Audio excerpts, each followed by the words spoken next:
Are we ready to kick off our December regular meeting? Folks, it is 6:02 on this beautiful December 11th, 2003 Monday evening. We are going to start our meeting off by calling order. Ms. Woods. Mr. Brown. Here. Mr. Norris. Here. Schwartz. Here. Here. Ms. Upchurch. Here. Can we please stand and say the Pledge of Allegiance? Ms. Schenk, would you lead us, please?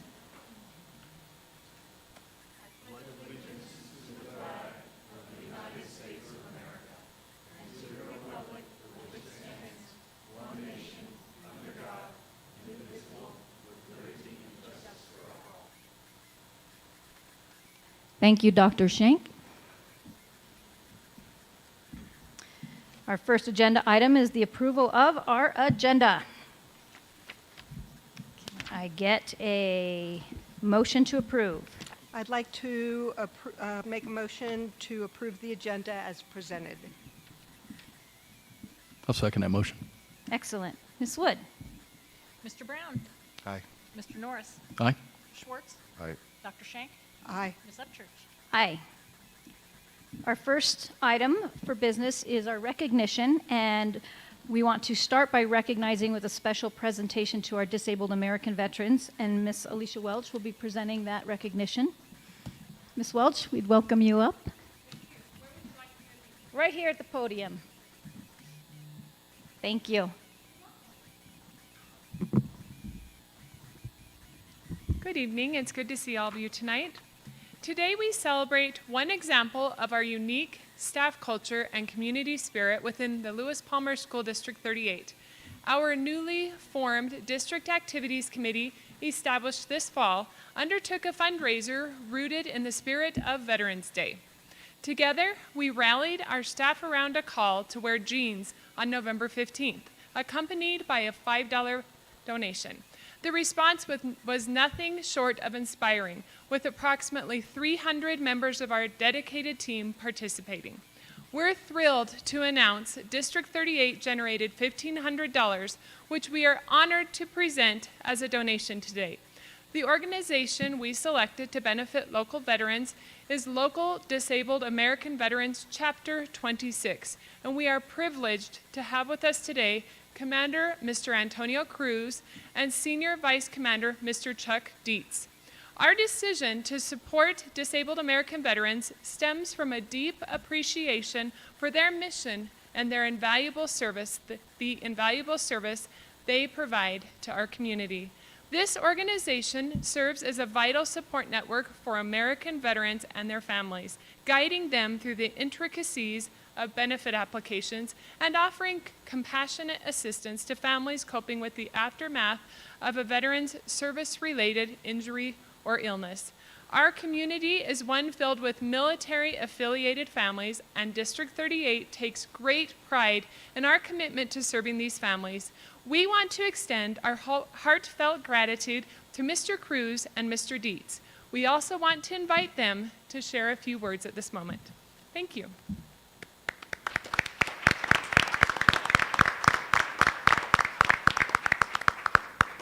All right, it looks like Mr. Cruz, you're here for us tonight. No worries. Oh, is Mr. Dietz still on his way? I don't think so. Okay. We've got here already. Okay, here's the check that we mentioned in the letter, and then a certificate of thanks, and please feel free to say a few words. Thank you. You're welcome. Knob Hill, Chapter 26. Oh, excuse me. Good evening. Thank you for board members for the invitation. And I'm a little bit intimidated by I haven't spoken in front of a group of people in a while, so please bear with me. Chapter 26 is over 50 years old, and it is the second largest chapter in the state with over 4,000 members. What does DAV do? We're all volunteers, and we assist veterans and their families with all the forms needed to file a service-connected disability. Veterans Affairs is a very intimidating organization because we don't deal with it on a daily basis. So we assist them with all the administrative forms, and there are hundreds of forms, And for a form, there's another form. And this is what we do. We're all volunteers. There's 6 of us right now in our chapter. And hopefully by the end of the week, we'll have another 2 and we'll be functioning. We service over 110 veterans on a monthly basis, well over 1,000 in a year. Sometimes it's like a rotating. We see the veterans come in and we welcome them. So this is what we do. We're on Palmer Park and Peterson Boulevard. We service people from out of the state as well, because some veterans decide to leave to live with their families out in the middle of the boondocks, and there's nothing around them. So they have friends who have relatives, and they refer to us. So we help people from Minnesota, Maine, Illinois, Kansas, and the surrounding area. I thank you for your time. Thank you, Board Member. Thank you, sir.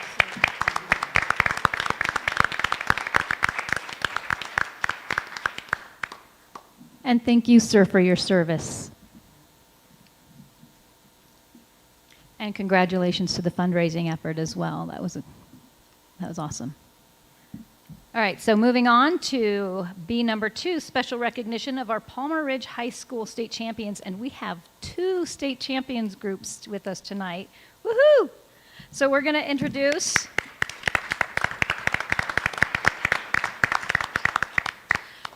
Dr. Adam Frank, our principal at Palmer Ridge, and Mr. Lance McCorkle, our athletic advisor for Palmer Ridge, to present some awards and recognition to our state volleyball and our state gymnastics teams. Well, first of all, let me say that I'm Dr. Frank, principal at Palmer Ridge. I have nothing to do with the championships. Those were earned solely by the young women who are at the board meeting, and also some could not be here tonight because of club practices and different obligations that these girls are still involved with during this time of the year.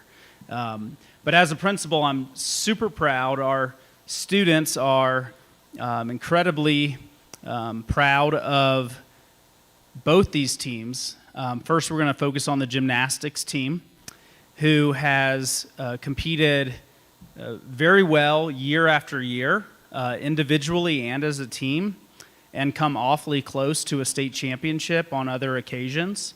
But this is the year where they were able to clean up and produce a really impressive score by every girl coming out and succeeding at the state championship. We had an all-school assembly for them, as we did also for the volleyball team. And so at this time, I'll let Mr. McCorkle share some more details, and a big congratulations to our girls gymnastics team.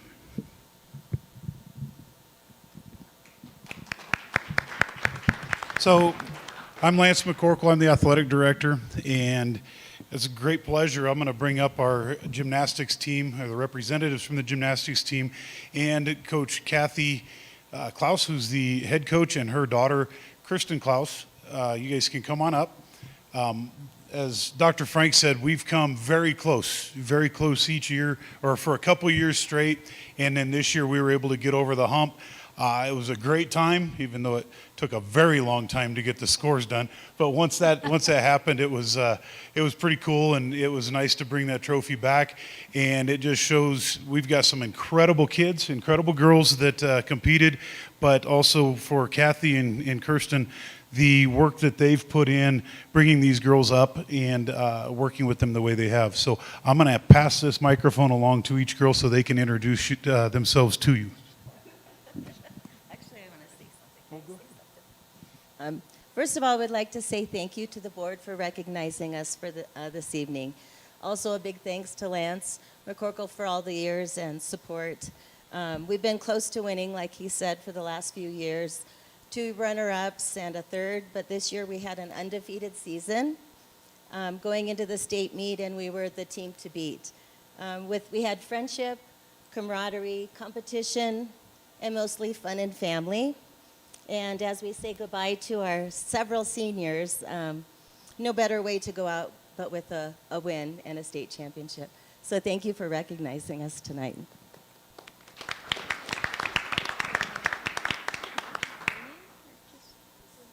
I'm Krista Snyder. I mostly competed in vault, beam, and floor.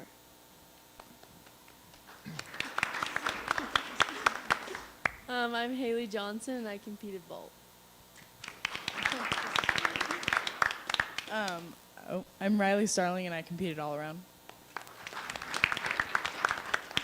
I'm McKenna Cook, and I also competed all around. I'm Taylor Gunner. I competed vault. Congratulations to you all. Thank you. Thank you. Congratulations. Here, just pass that down.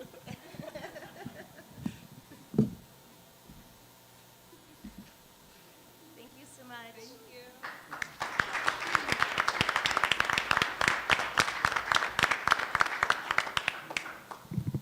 Okay, and then similarly, we had an assembly for the gymnastics team with the whole school, and then about a week later, we reconvened and celebrated the volleyball team. Similar to gymnastics, volleyball has been at the door of a state championship now 4 straight years. The last 2 years were Final Four, and the year before that was a state championship. So it's 2 championships in 4 years. And it was super exciting to see them, in some ways, come from behind and build strong at the end of the year to produce an incredible win on the final point, win by 2, but final point against a very good team to win state. So we're super proud of the volleyball team as well. And at this point, I'll let Lance say a few more words. I'm going to backtrack just a little bit because I don't want to leave her out. But Kathy was also the 4A State Coach of the Year for gymnastics. And the reason why I wanted to say that, because we have the 4A State Coach of the Year for volleyball as well with Erica Bradley. So if you guys can come on up, Erica and her husband Scott, our coaches. And then the girls that came to represent us, including Corey Anderson, the 4A State Player of the Year.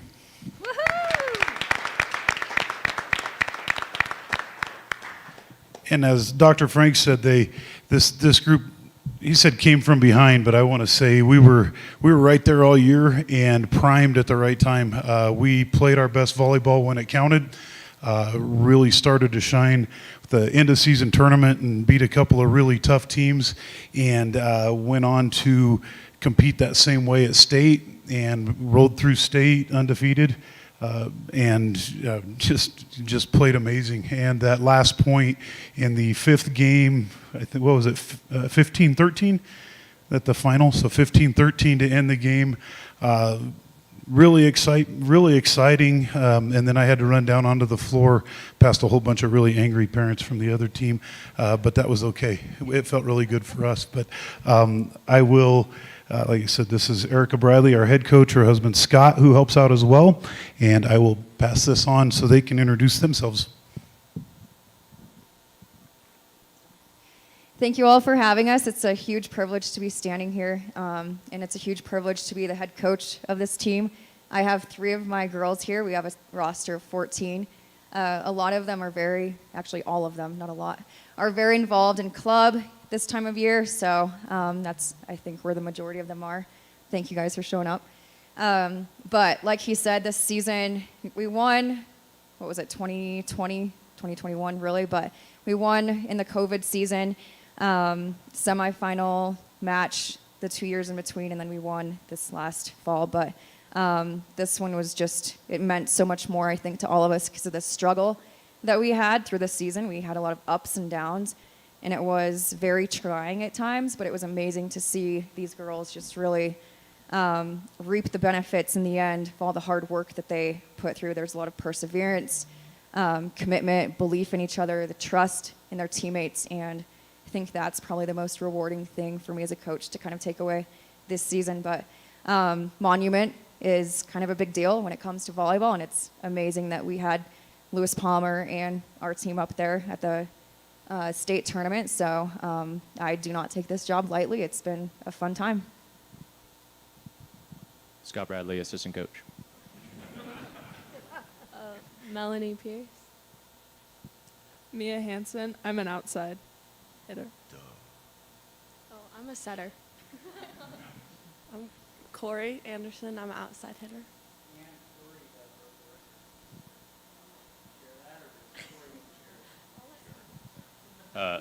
So Corey set the school record for kills last year, and then beat that record in the state championship, and then is leaving Palmer Ridge, breaking her sister's record as the all-time kills leader at Palmer Ridge.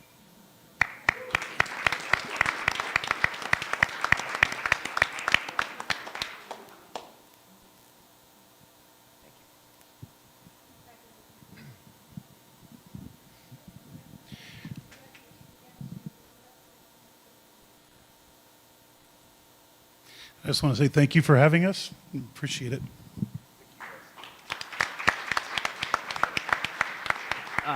I'd also like to take a minute to publicly congratulate our football team, who went undefeated in 4A, even though we're kind of like a 3A size school.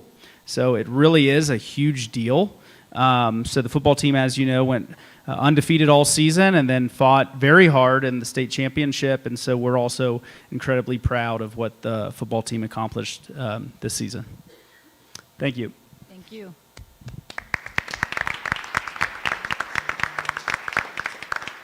And yes, I'd say parents, students, you should all be very proud of yourselves. Our staff, we should be proud of our kids and our community. These are our kids, and we're very proud of every single one of them. So congratulations to you all.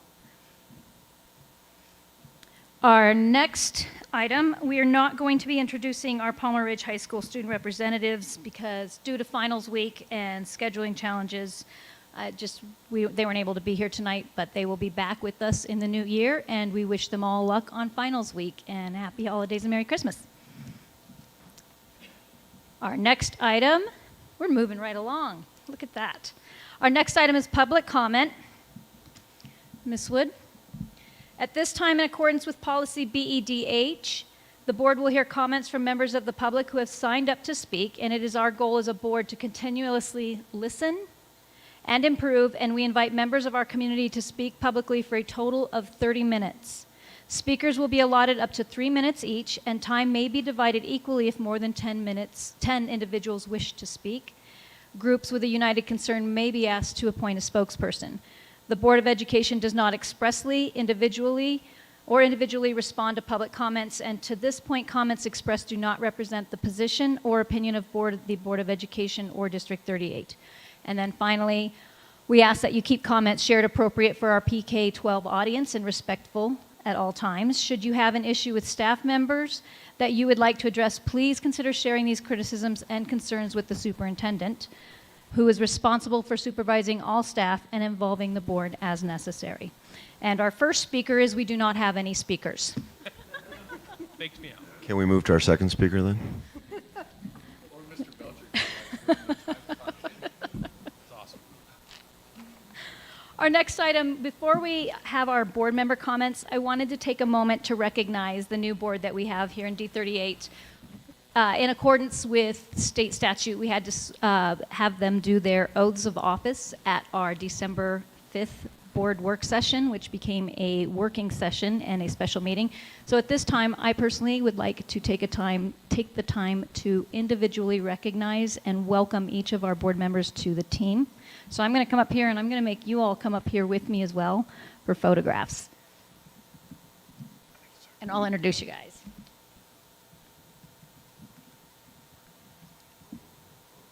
Yeah. Come on up, board. Even Mr. Crutches Man. We're old news, Tiffany. Unfortunately, Mr. Norris is still working on some healing, so we've got 6 more weeks of crutches. Is that correct, sir? Yeah. I failed. So in no particular order except for their Director District, I'm going to start by recognizing Mr. Chris Norris in Director District 1 for another 2-year term. Chris Norris, we have your State of Colorado election certification certification, sorry. And we also have your State of Colorado certification. So, sir, and I'm not going to make you all do your oaths again. So just wanted to say congratulations.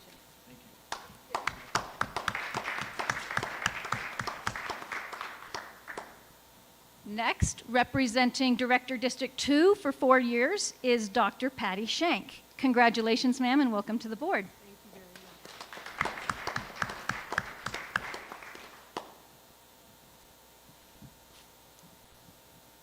Our next Board of Education Director has been re-elected to another 4-year term, representing Director District 4, Mr. Ron Schwartz.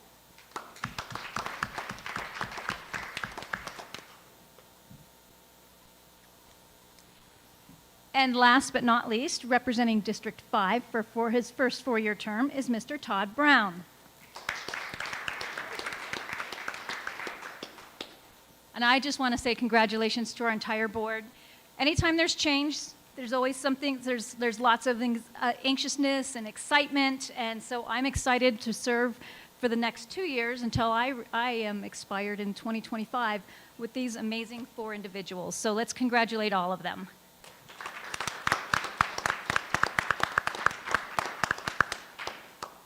All right.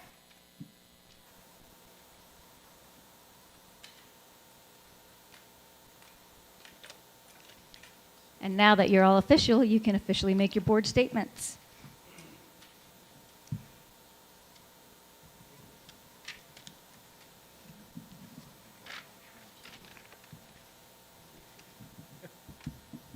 Did I mix them up? Because it wouldn't be the first time. That's what we just said. We said that about ourselves. Oh. All right. At this time, I would like to open it up for board member comments. And we usually, typically for our new board members, we just start at the end and work our way all the way. So Mr. Brown, no pressure, it's your turn. If you have comments to make this evening. I don't have any comments today. Thank you. Okay. Mr. Ron Schwartz. So 2 things. I always try at the end of the calendar year as we enter the holiday season break to take a half step back and make sure that we all recognize what we're doing here, especially this board of volunteers. So I'd actually like to go around the table and ask the question I've asked before, which is, why are you here and why do you really do this? Dr. Summers?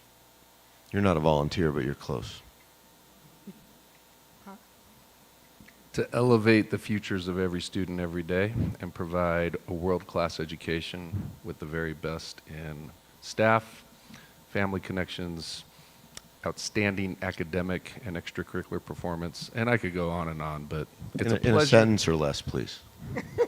It's a pleasure to serve and support a fantastic community doing wonderful things for its children. Ms. Upchurch? For the kids. For that heart, that service heart for our students, and also that service heart for our community and our staff, because ultimately, because of them is how we are able to serve our students.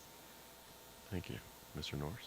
Yeah, D38's an excellent school district, and I volunteered to propel that into the future and make it better. Dr. Shane? I love this area and consider it my home, and it's really important to me that the future of this area and all areas in our country are taken care of. Thank you. Mr. Brown?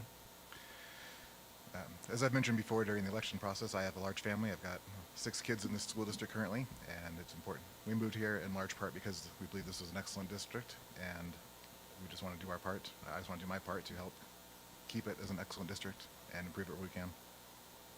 Great. And for me, it's exceedingly simple. Our youth is about 17 or 18% of our population, 100% of our future. None of us did anything to be born in this country, but we all get the beauty of living here. We need to make sure that it's good for them too. So that's why I'm here. On another note, I have one other comment, if I may. Of course. So I'm going to address something that may be a bit of an elephant in the room to at least clarify some things. On November 30th, or about 10 days ago, Dr. Summers sent a note out to the staff saying he had accepted a role in another school district. in Peoria, Arizona. And we're working through the transition process.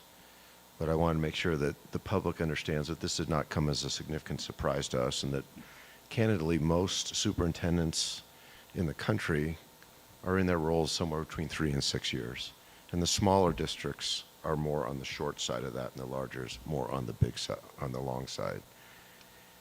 So it was within the realm of what might be organic in a scenario like this. Secondly, and maybe more importantly, we have 6,500 students, about 800 staff. Where he's going has 36,000 students and about 4,000 staff. And if he can have the impact on 36,000 students that he had in the last 5 years on 6,500 students, it's really good for our country, and it's good for the community. So on behalf of those I serve and myself, I wish you well on this one, but more importantly, on the next one after it, where you get to about 100,000 kids, and then you're influencing big cities. You're taking the gray hair and making it no hair. It's not about hair, man. It's about the kids. So What's wrong with no hair?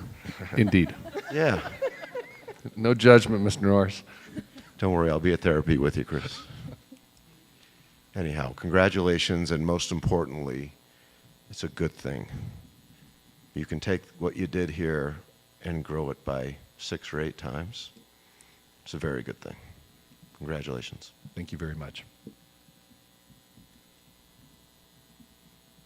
Dr. Shank. I'm just really excited to be a new board member, and just wanted to say that this is a very exciting place to be. Mr. Norris. Yeah, I was really glad to see that check donated to the DAV.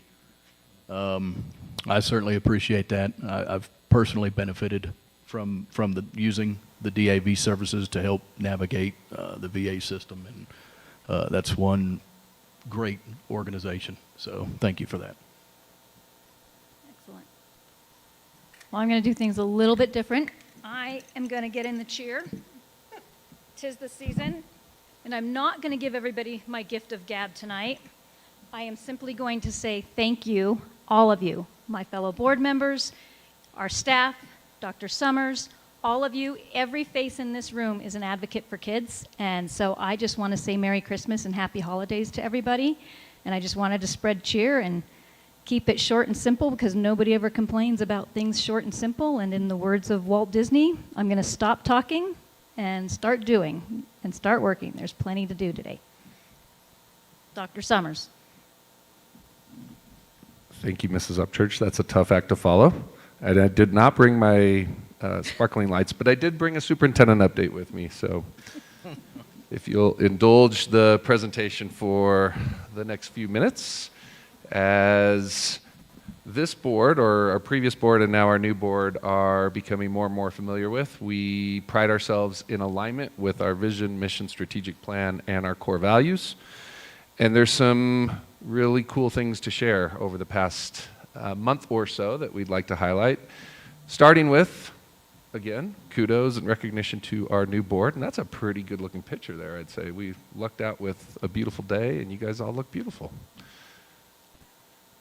So just going to highlight a few slides here. I will not read verbatim what's on the slides, but we're going to start with the very first ever CSU, Colorado State University Math Day participation with a group of talented students from Palmer Ridge High School who engaged in a math bowl competition and advanced to round 4, which is very impressive.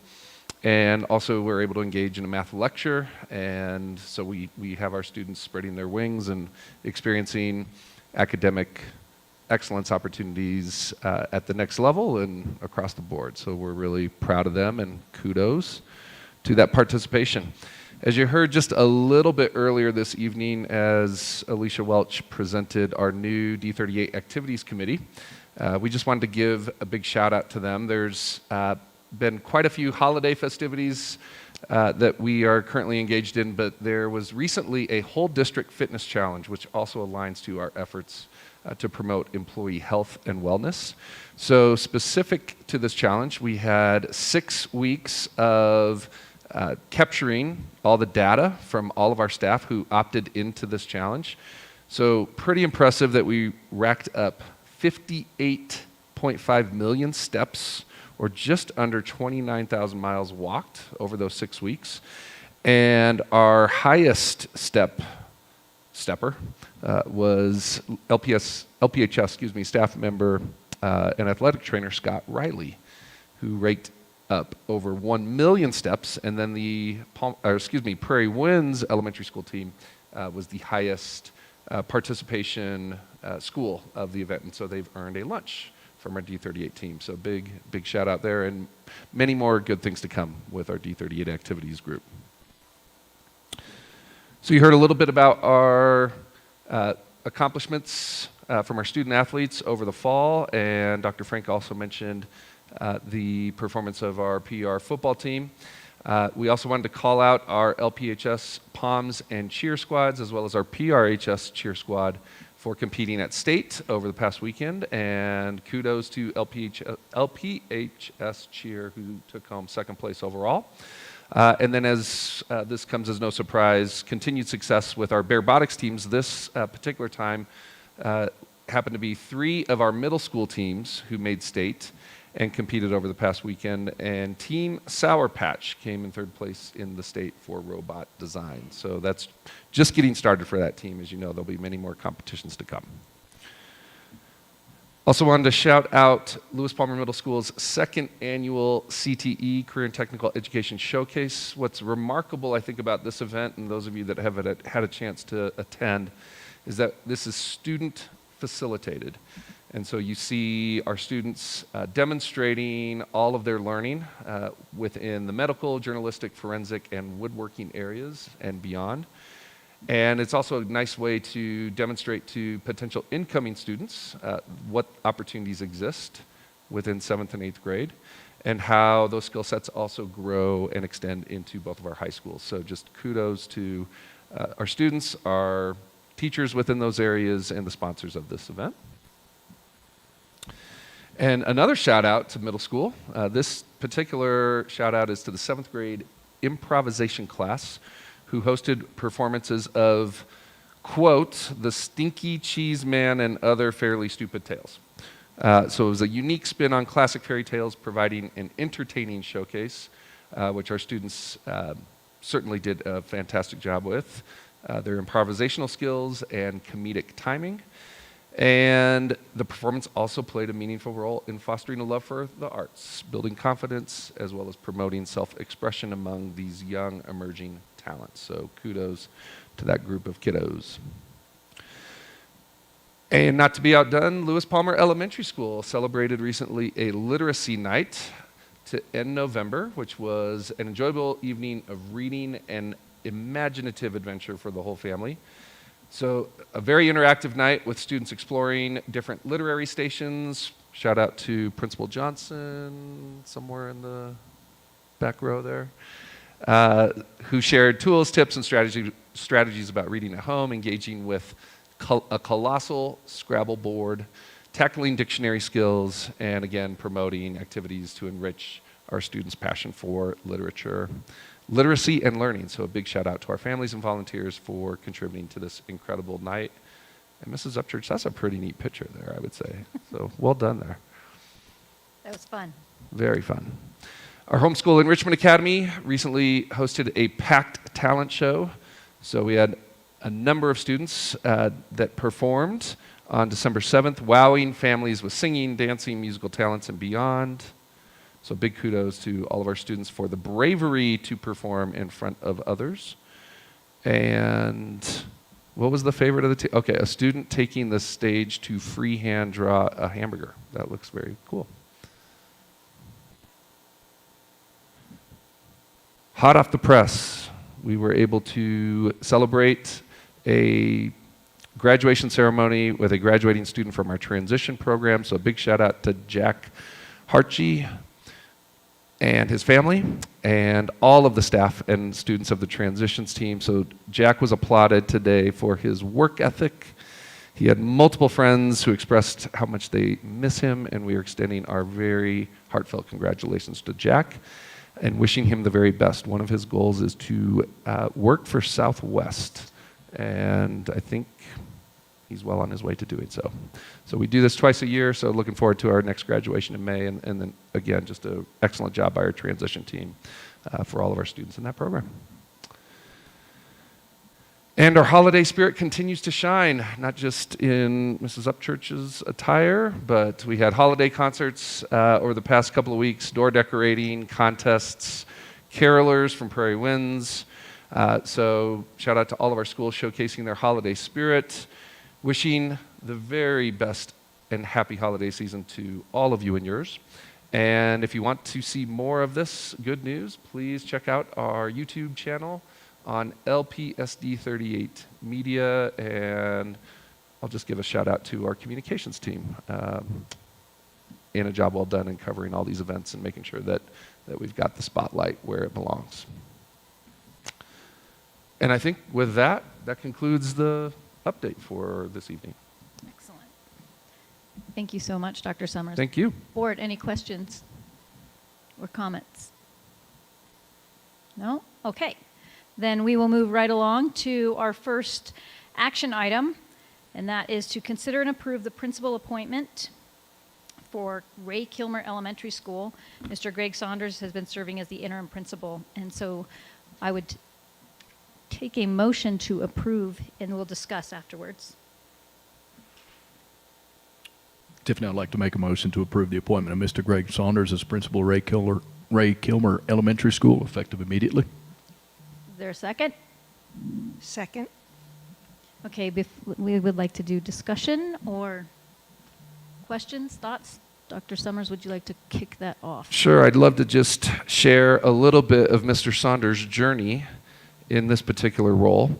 So if you recall back toward the end of last school year, anytime we're in a position where there's leadership transition, those are always difficult situations for the school community, as well as for the leaders who are responsible for making sure that we are taking care of our students, staff, and parents. And upon that transition, we recognized an outstanding assistant principal in our midst, Mr. Greg Saunders, who was serving as a fantastic AP at Lewis Palmer High School. And when we approached him about this opportunity, I can tell you, I think his first reaction was probably a little bit mixed in some ways, because he loves what he did or was doing at LPHS. And he was super excited about the chance to onboard with the Kilmer staff. And as a principal who is going through a transition, the very first step that he took, and I believe this was still in May and in June, was individual meetings with every staff member at Kilmer, and taking the time to be available to parents with questions and really gearing up for his transition into an interim role starting in July. And what I want to tell you all about that is when we make these types of appointments, there's really no official guarantee until we know that it really is a great fit, both for the individual that is in the role as well as for the school as a whole. And I think it was the very first day of school. So this goes back to August, whatever day that was, 12th or something like that. And I'm at Kilmer, and I think it's okay to say, somewhat accosted by some staff members who said, "Can we keep him?" And I said, "Well, that's good to know. He just got started." So what I think that shows you, and what Mr. Saunders has done really since that time and through the bulk of this entire semester, is he has prioritized building effective relationships with the staff, getting to know all of the students, working in partnership with all of the families, and learning elementary school, which is not the easiest of tasks. But when we see him at Kilmer, he is always actively engaged, whether it's in the classrooms or in the hallways or at multiple activities. He has just done a fantastic and remarkable job in this role. And so when we took the opportunity to revisit with the staff following the Thanksgiving break, we convened not only a staff meeting, but also a survey that went out to all staff and families. And it's very rare, as we're going to go into some survey updates for you this evening, to get 100% unanimous support. And that's exactly what Mr. Saunders was able to receive, was 100% unanimous support. In fact, during the staff meeting, one of the questions that was asked is, well, we know we want him, does he want us? And with that, we brought Mr. Saunders in, and I think he answered that question very deftly. And so with all of that, we are very confident in his ability to be not only no longer the interim principal, but really the ongoing principal for Kilmer Elementary, effective. I think he may have had to take today because he wasn't feeling well. And the fact that you're even here, sir, my hat's off to you, because we want you to be well. And we appreciate you taking that extra step toward coming here. And I believe your wife is here with you as well. So if it's okay with the board, I don't know if you want to take a vote right now, but I'd love for Mr. Saunders to be able to say a few words to you guys as well. But if there's any questions that I can answer other than what I've already shared that helps with this decision. Were you ready to be put on the spot? Okay. Why don't you come on up? All right, I'll just be brief. It was about 4 years ago when I interviewed. I come from Minnesota. It was about 4 years ago when I interviewed. This is during COVID, trying to go for a transition. And Bridget O'Connor, who is the principal at Lewis Palmer High School, she was asking a bunch of questions, and she was like, all right, Greg, I just need to know, where are you going to be in 5 years? And I told her, I'm just going to be helping LP, the LP school district. So that was my goal. And I knew that as I was serving at the high school, I was enjoying what I was doing. And KC and the team knew that I wanted to and give myself a little more. I had a little more to give and to look for an opportunity. So when this came up, and when Casey presented that to me, I jumped at the chance because I wanted to increase my skills in leadership and also serve the community. And since I've been there from day one, I've enjoyed it 100%. The staff, the families, the community, the students are amazing. And it is just an honor for me to continue on in that role. So thank you for seeing that. And I'm excited for where Kilmer's going to go next. Team? Would you like to give some input or thoughts or feedback? Go get them. Will do. Feel better. Well, I have a sense that it will be a unanimous vote, but I also want to advocate and say that the reception since you walked in those doors has been overwhelmingly warm, and Kilmer's in good hands. So with that, Ms. Wood, would you take the vote? Mr. Brown? Aye. Mr. Norris? Aye. Mr. Schwartz? Aye. Dr. Shank? Aye. Ms. Upchurch? Aye. Welcome to your permanent role. I just also want to say thank you for that. I appreciate the validation, and also thank you to the team over here. Ever since day one sitting in that position, they knew it was a new transition for me into that leadership role, which has a lot of different complications as a result of that. And they have opened their doors and just said email, phone call, any time of the day. So thank you all for your help in that journey too. Thank you, sir.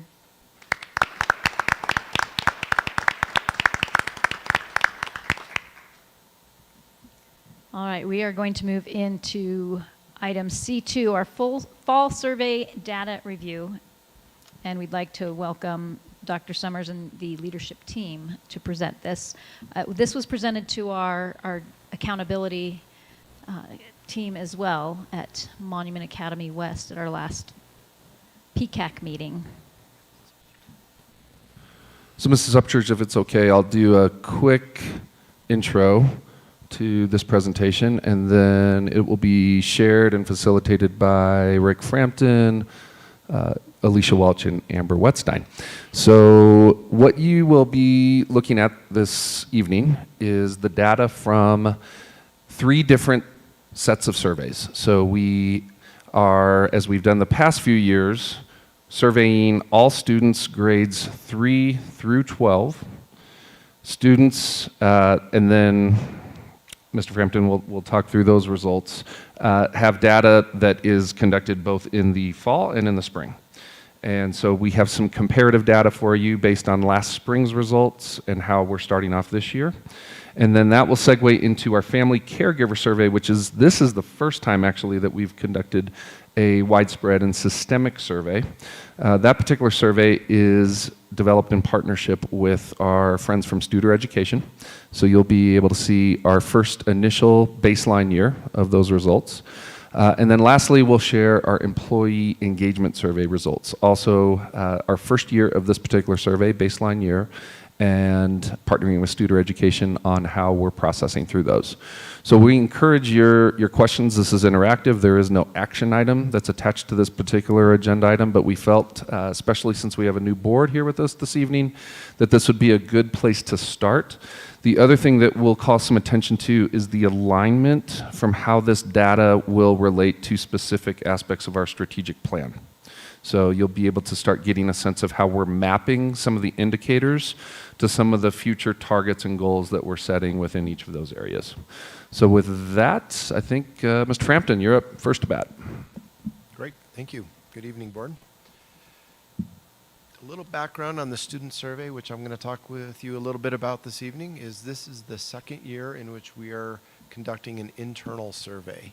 So last year we created this survey with input from our administrators, our principals, and also some feedback from some of our students, and asked a variety of questions to our students, seeking information that we were hoping that we can use to set some goals around student climate and safety in our schools. Prior to the last few years, we hired a company, Panorama Ed, to also do these surveys, and we realized that they weren't asking all of the questions that we felt we wanted feedback on for setting goals. So that was the reason that we transitioned out of Panorama Ed into our own.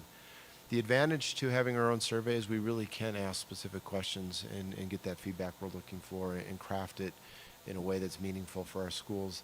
The biggest disadvantage is the Panorama Ed was nationally normed. So when you saw 82%, we could compare that with others and make meaning at a larger level. But we're utilizing, now that we have 2 years of data, we can start to set baseline, use baseline data to set some goals and move forward. So that's a little bit of the history. I'm going to start with talking a little bit about the secondary grades 7 through 12. We did a survey, and we had approximately 1,800 students respond to our fall survey in the secondary level. We asked just shy of 20 different questions, and we've pulled out 4 this evening that we felt would be most relevant and also would supplement the presentation we gave last spring when we looked at these same 4 questions. If I had a serious problem, I know an adult in school whom I can talk to or go for help. We felt that adult connections is a big part of school culture. And in the spring, we had 74.6% of the students either agree or, no, that was a question where you either agreed or disagreed. It was a binary yes or no. And 74.6 of our students agreed with that statement. And again, in the fall, this fall, we had 75.3%. So we see some consistency there. Question 2, I feel safe at school. Students, in this question, it was a 4-point question. It was always, often, sometimes, and never. And we had 83.9% of the students in the spring and 90.1% in the fall respond that they feel safe. I want to point out that this question has an asterisk because our administrative team is going to make a recommendation that feeling safe at school is one of those performance indicators that we really want to focus on and set goals on moving forward, as feeling safe at school is essential in learning. And without safety and comfort in school, it's really hard to learn. So that's one that we're going to focus a lot of energy on and see if we can't improve these numbers by working with kids explicitly about feeling safe in school. The next 2 questions, I really feel like part of my school community. Again, a 4-point scale, always, often, sometimes, never. And in the fall score, we received a 66.1%. This too is a question with an asterisk because we believe that feeling part of the school community is essential for a safe and healthy school environment. And this is an area that, as you see, we have a little bit more deflated scores, and we want to spend some time explicitly working with our staff and our students to see what we can do to enhance the community feel and have a student say, I feel like I'm part of my school community. Yes, Ron? Do we have a definition of what the school community is in the eyes of the students? No, we didn't. In the questionnaire, one of our goals was to keep it relatively short. I mean, so here's our challenge. We want to keep it short and brief so kids can get through it and answer the questions. But at the same time, when you have some brevity to it, you leave some of these terms up for interpretation. And we did not define school community for our students. So that makes us challenging, right? Because it's in the eye of the beholder. And so therefore we have many beholden views. I agree. Question 4, I know that there are teachers who care about me as a person, and students who indicated always and often another 4-point scale. We had 84.3 students respond in the fall that there are teachers who care about me as a person. And we identified that as being a very important aspect of a student's experience, is knowing that their teachers care about them. Any questions about the secondary? We picked the same 4 questions for elementary. We only surveyed students in grades 3 through 6, so we didn't survey our youngest students as we don't think they're ready to walk through a formal survey. So we're doing other methodology to ensure we're checking in with our kids at the lower levels. So our students grades 3 through 6. If I had a serious problem, I know an adult whom I could talk to or go to for help. Again, this was a binary agree, disagree. And in the fall, we had 82.5% of the students agree to that statement. Again, these are the same questions we had at secondary. I feel safe at school. We had 86.3% of our elementary students indicate always or often. And I feel like part of my school community. We had 76.6%. And I know there are teachers who care about me as a person. 88.8% of our elementary school students indicated that they always or often felt that way. Any questions about the student survey? One thing I wanted to ask, we had 891 respondents for our elementary school students. And how many for middle school? I don't have it broken out by middle and high, but we had 1,828 for secondary.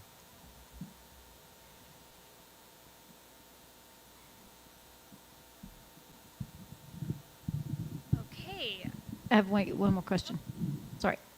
So 800 of elementary? 891, almost 900 students. Okay. Let me make sure I have that right. Yes, 891 students. Thanks. I'll be providing an overview of our family and caregiver survey results. And as Dr. Summers mentioned at the beginning of this presentation, we did decide to partner with Huron Student Education to administer our family caregiver survey this year, and also our employee survey, which Mrs. Welch will speak to here in just a moment. Having an outside vendor, as Mr. Frampton mentioned, does provide us the ability to have some national data comparisons, and it also helps ensure that our survey is administered in a confidential way as well. This particular survey included 20 questions, and these were scored 1 through 5, with 1 being strongly disagree, up to 5 being strongly agree. There were also 3 open-ended response questions that families had the opportunity to answer. The first was, what is working well? Also, what areas could be improved, and who would they like to recognize? And so we are also gathering that information and looking at how we can utilize that in our continued improvement efforts. Every family in the district did receive an invitation to participate in this survey. And of those families, we had 540 total participants with a mean overall score of 4.07 on that 5-point scale as far as overall satisfaction. We certainly want to recognize that this is a participation number that can be improved in future surveys. First, I'll speak to the strengths that were identified by families. And so these questions were the ones that received the highest overall mean scores. The first was, I believe the school is clean and well maintained. The second was, I am treated with respect at this school. And the third was, I believe my child's learning is a high priority at this school. And then some opportunities for improvement that were noted, and these were areas with lower mean scores. The first was receiving positive phone calls or emails or notes about their child from the school. We also recognize an opportunity for improvement with receiving regular feedback from the school on how well my child is learning. And I believe school rules are enforced consistently at the school. Okay, I'm going to pass it to Mrs. Welch, and then we'll wrap up both the family, caregiver, and staff survey data information at the end of the presentation.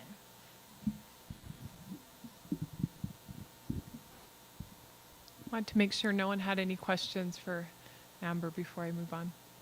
I did, but I was going to save it to the end. So on the opportunities for improvement, what I'm seeing is a trend of how can we better outreach to our family and school partnerships and community partnerships. And still, even a 3 and a 389, that still borders between neutral and agree. Correct, and we can always improve our communication and outreach with our families.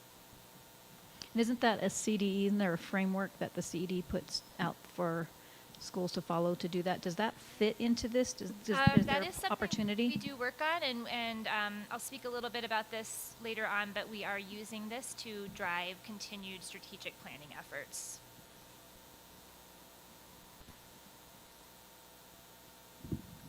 All right, so again, this survey is the same survey that we used for the family survey, so you'll see some similar data here.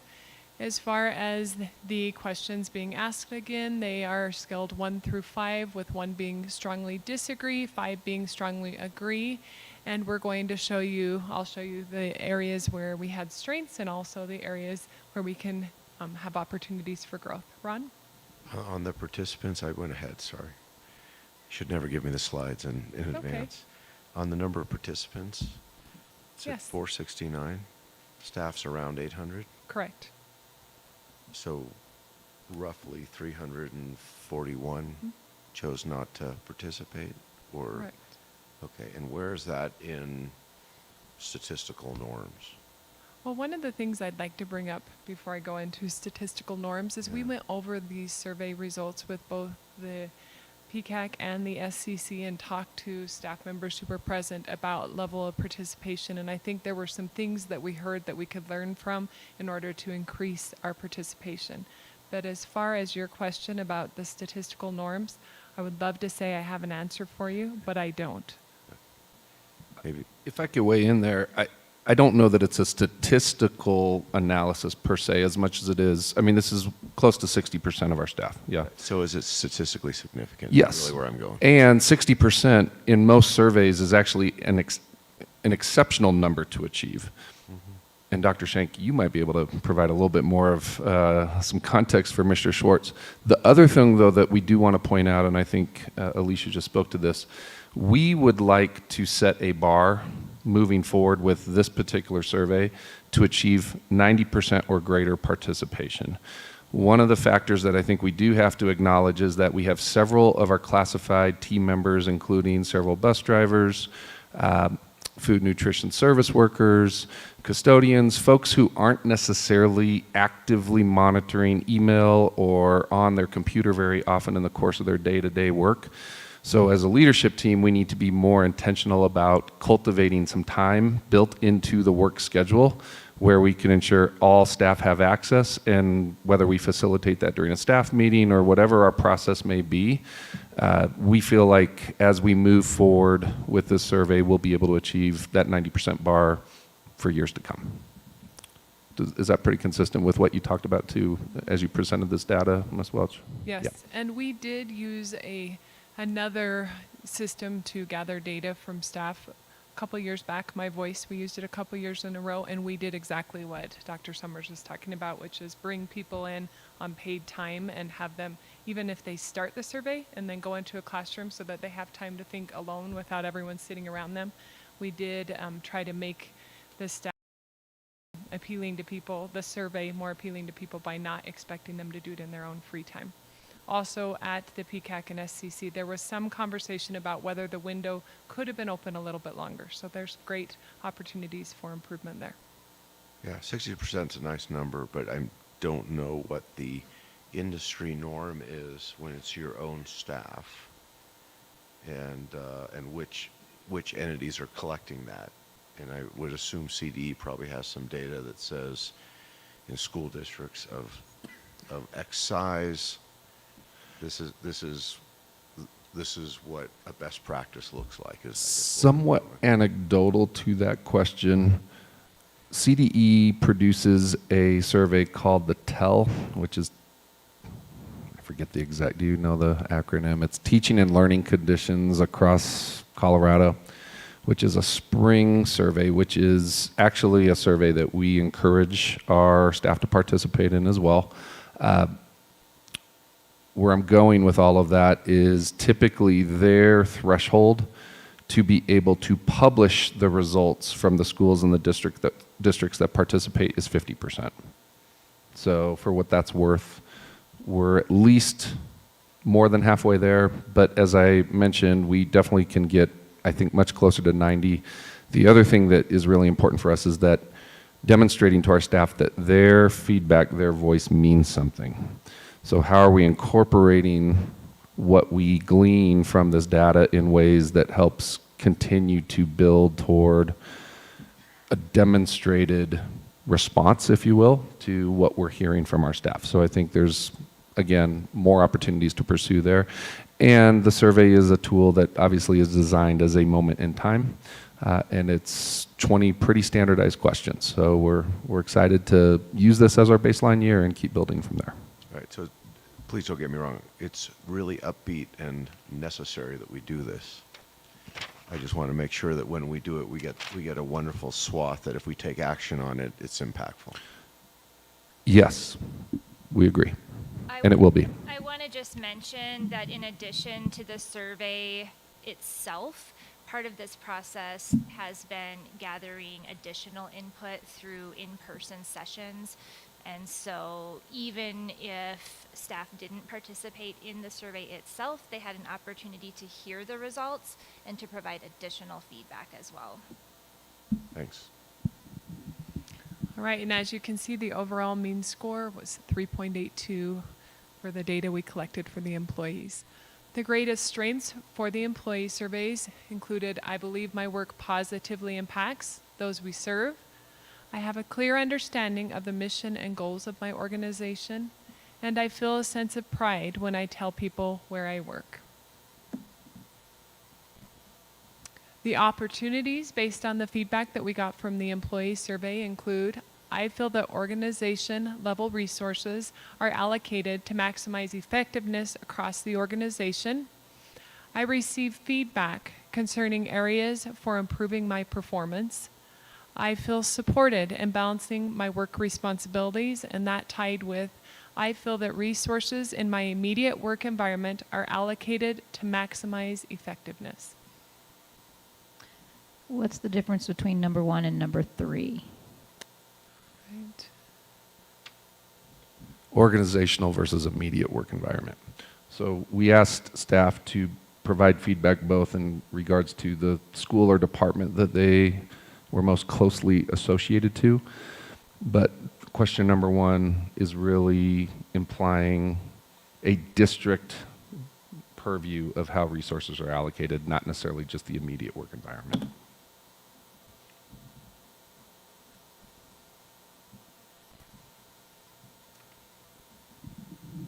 I will just mention Dr. Summers shared earlier today a presentation that was shared at the CASB conference recently, and those data that we are seeing from our staff regarding resource allocation very much align with what the state data is showing overall. Okay, I wanted to close with information about our Net Promoter Score. And so the Studer organization calculates a Net Promoter Score for both employees and parents and caregivers.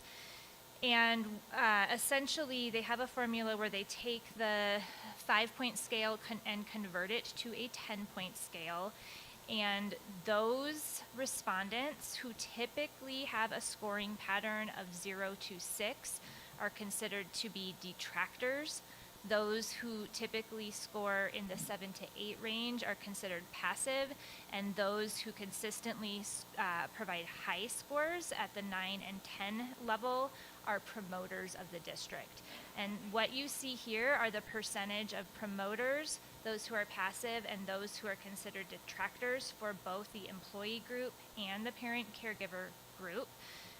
Then subtracting detractors from overall promoters, we get an overall Net Promoter Score. And so I'll just have you take a look at that for a moment. And we're happy to have any discussion that you may want to have around this. We certainly, as part of our ongoing conversations regarding developing our key performance indicators, will want to recommend that we have a key performance indicator to increase our Net Promoter Scores for both of these groups. So I have, go ahead. Okay. You started, please. So I would have feedback for Studer. The word detractors comes across as somebody that is working against you versus if somebody's simply unhappy or dissatisfied with an aspect. So if I'm unhappy with the taste of broccoli, it doesn't mean I'm going to fight to take broccoli away. So I know that's an odd example. So that would be my feedback for Studer is the word detractors is not what I would think of when I think of those that are unhappy. My question is, back to the KPI piece of it, I would love to see as we go forward, how we're going to take this information and not rest on our laurels. So I'll respond briefly to that, but we can share more information. As I mentioned, we are sharing these results with parent groups. So we shared the information with PCAC at our last meeting, and each school and department lead also shared the employee results for additional ideas and feedback about both what's going well, so where we identified strengths, we asked our employees, why did you identify these as strengths and what should we keep doing in that regard? And then the areas that we identified as for opportunity, we also asked them, what could we be doing differently that would get us closer to scoring a 5?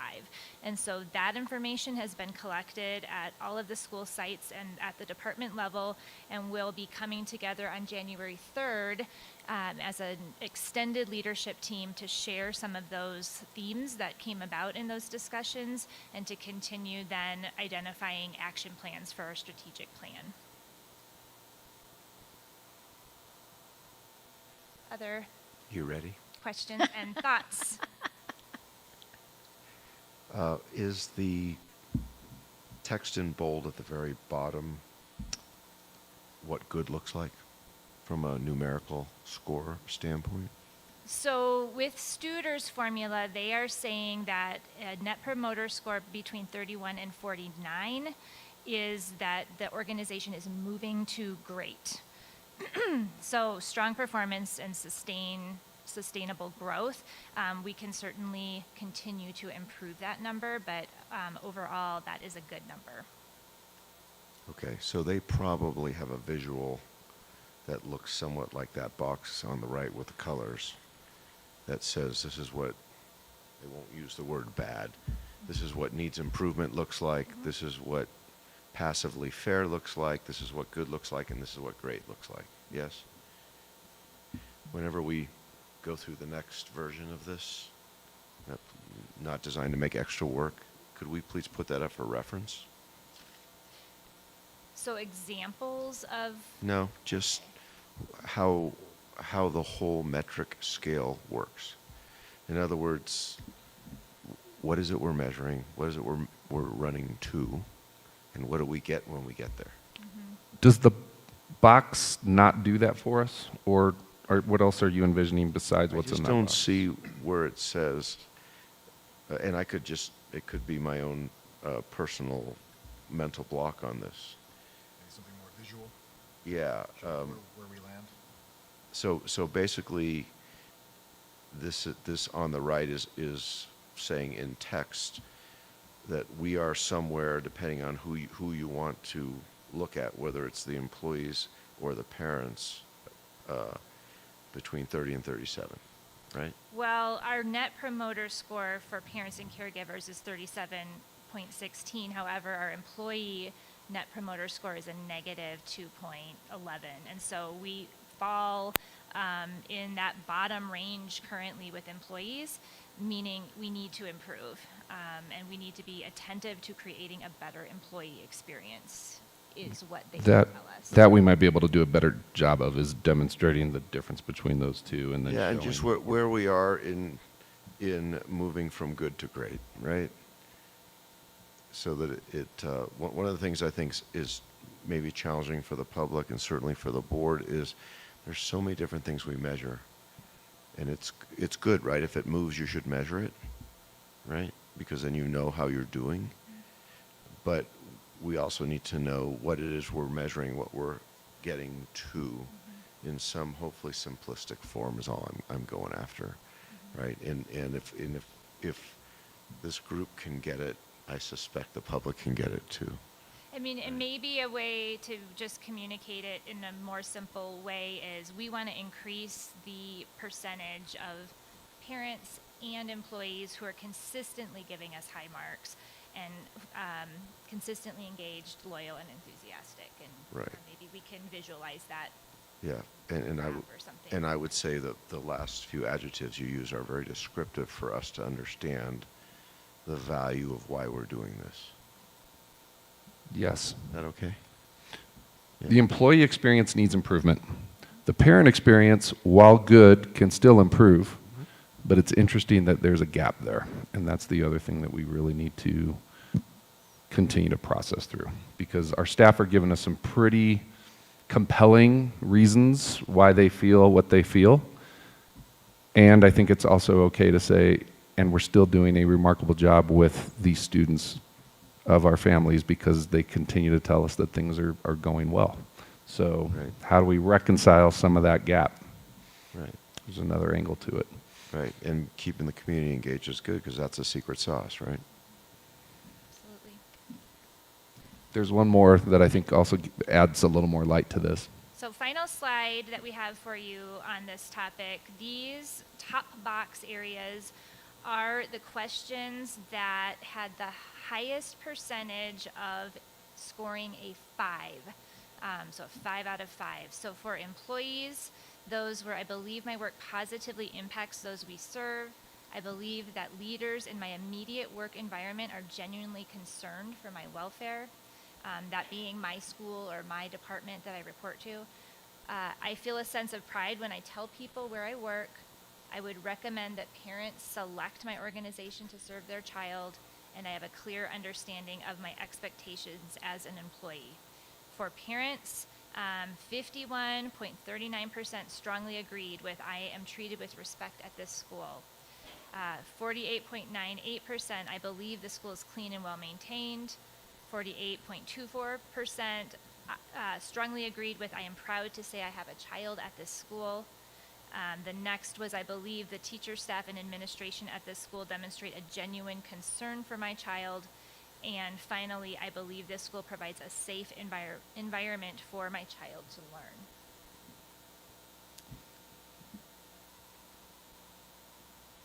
I got a question. Yes. Do we have any benchmark data from Studer for other schools and how we compare against other schools? Is that possible to mine that data?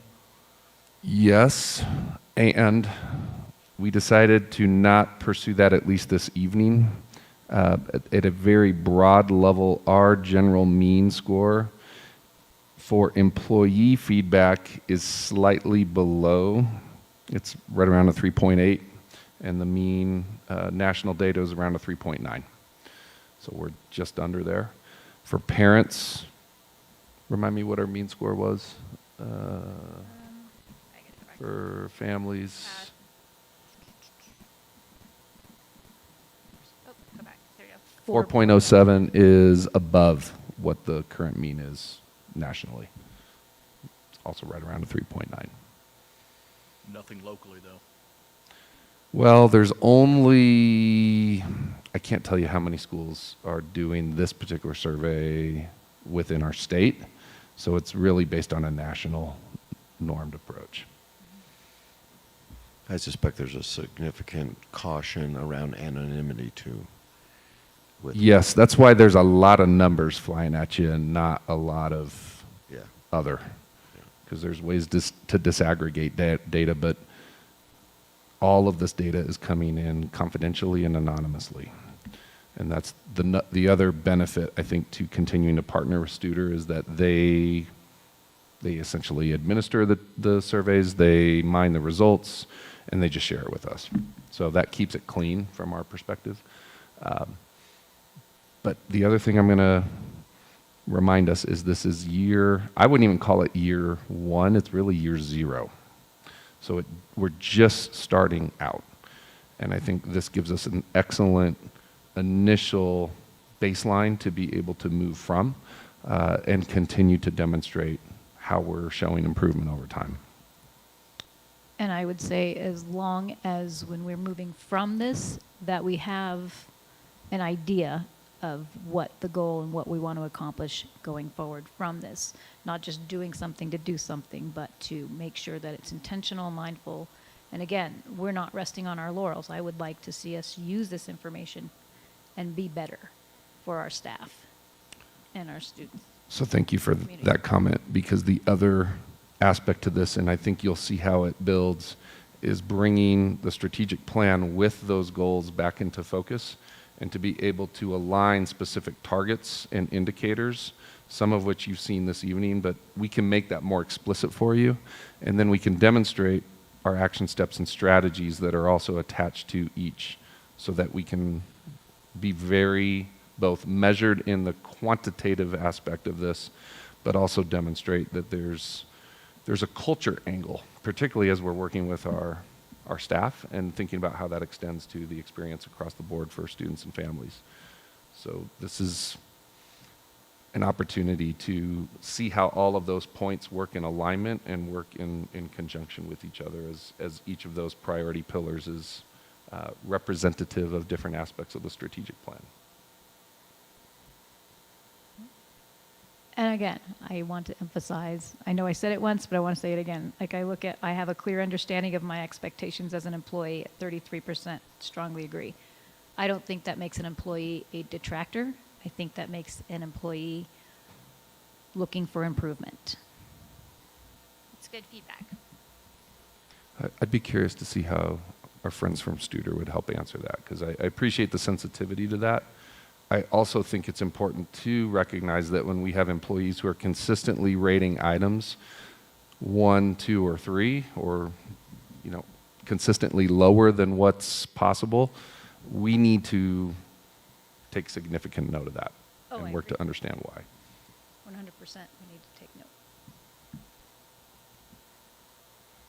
Any other ponderings or thoughts into the discussion with our staff? Any other significant notes or ponderance or discussions from you guys? Dr. Summers? Just reiterating, this is just the beginning. So we have to keep moving with purpose and focus and intention and measurement. Actually, I do have a question in that regard. Thank you for asking that question, Ms. Upchurch. For the team, is there enough agility in the product to allow you to migrate the questions in the surveys to dig into areas that are important for us to understand and hopefully do a better job? I actually feel like I get more information when I sit down with someone and round with them, which is part of this process as well, which I've had a number of these conversations, and they're a good 20, 30-minute conversation just talking to people about how things are going. And the questions that we ask that are more open-ended are the same type of questions we ask when we round. And if you'll sit down with someone and just talk to them about how things are going, that's one step towards building some trust. Like, let's listen to each other, let's hear what's needed, and then really try to listen with the goal of trying to get better, but also to do something proactive to help people. So I feel like we get the information we need, and there's no reason not to be able to move forward. In between this data and the rounding data, I feel like personally I have a lot of information that helps me to know where I need to go to support people. Okay, great. Thank you. Does everybody on the board know what rounding means? Okay. Would you like to share it with the community? I think I'll ask Ms. Welch just to be safe. Sure. I think it's done differently depending upon who's doing it. The way I've chosen to do it is I set up an appointment to go meet with someone for about 20 to 30 minutes so that they don't have any interruptions, I don't have any interruptions, and I just sit down and ask them what's going well, what are some areas that they feel need improvement, do they have the resources they need, and what could I do to support them, and also who I could thank on their behalf. And just sitting there talking to people about those things really leads to a lot of opportunity to learn information that I can be proactive with. Thanks. Yeah, you're welcome. Excellent. So what you're talking about makes lots of sense to me, because what you're doing is what I call triangulation of the data and getting more than one source of information. I do a lot of work in student assessment, not student assessment, but worker assessment. And one of the things I always keep in the back of my mind, don't use one source of data that's far away. And a survey is far away, a test is far away. If you see problems, go triangulate it and figure out what's actually going on. There's one other thing that I learned in survey development and analysis was to try to figure out, if you can figure out how the non-responders differ from the responders, because that tells you also what you're missing. And that's really hard. I mean, the simple way to do that, simple but not easy, is to get to pick out the people that are going to respond to this based on some selection method, and that's really hard to do in this kind of situation. But and I've done a bunch of surveys with Mayo Clinic because I do some work for them. Sometimes the data from the non-responders is breathtakingly different. To just iterate what Mrs. Welch shared, we are trying to have multiple approaches to two-way communication to help mitigate some of what you're talking about, so that there's one-on-one conversations with rounding, there are whole staff input sessions, and there are surveys, so that we're really trying to emphasize that there are many opportunities to have your voice heard, and we know not everybody is comfortable with every way, and so we're trying to diversify that process. Good stuff. Ready to move? Are we ready to move on to our next discussion item? Thank you so much. Thank you for putting that together, and I look forward to seeing what comes of it too. All right, we next have C4, which is 4-day school week staff input report. This will be another discussion item that I anticipate will be some good, robust discussion. Dr. Summers and the team will be presenting. Dr. Summers. Yeah, I'm going to let Mrs. Wetstein drive through the bulk of what you will be hearing specifically from staff input that has been gathered over the past, call it 4 to 6 weeks. And I'll just do a little bit of a preface here, and a lot more will come through how we're talking about this concept. But for those of you that are brand new to the board, about a year ago, in the aftermath of our most recent mill levy override election results, which I know is no surprise to you all that it did not pass, we had some initial conversations about what else or what next. And so from that, there was a survey that had been facilitated right around this time last year. And one of the many questions that was asked as part of a pulse check was, and this was specific to calendar type exercises, what would you think about, or would you potentially support the concept of a 4-day week? It was nothing more, it was nothing less, it was just a dip the toe in the water to see what outcomes or what response did we hear. Since that time, there's been a lot of different conversation about the concept. And the most recent efforts that occurred go back to last summer, where we convened a task force specifically looking at feedback that we were receiving on calendar development. As one of the several recommendations that the task force made, they requested for clarity, essentially. Do we want to pursue this 4-day school week concept or not? Because there's a lot of different things that we can do with the calendar, but this sort of is the tipping point on, do we want to go in this direction? Do we not want to go in this direction? And what that triggered us to do is very intentionally say that we felt it was important to start by polling and understanding specifically what our staff perceive about the benefits or the drawbacks and everything in between about a 4-day school week. Not because family or caregiver feedback isn't important, but in order to ensure that if one of our priorities, and this was born out of all of our discussions last year, is figuring out strategies to improve staff retention, to what degree will the 4-day school week promote and improve staff retention? So what you're going to hear from Mrs. Wetstein is how that feedback has come to us in this first wave of staff-focused input, and what you will be working through from that point is, now where do we go from here? And I think that probably sets the stage as well as I can do it, and then Mrs. Wetstein, I will let you take it from here. Okay, thank you. So this was one of the ways we did try to have a two-way conversation with our staff. We presented information to our staff collaboration committee about 2 months ago, and their feedback was, rather than just send out a survey, it's really important that members of the executive team come to speak with the staff to share this information and then to get direct feedback. And so that is what we did. Ultimately, the purpose and intended outcome was to understand what the potential impact of pursuing a future 4-day school week might be on retaining staff. And so my hope tonight is to present the findings from the staff feedback sessions and a quick employee survey that we initiated along with those feedback sessions, and then to get some direction from you all on next steps.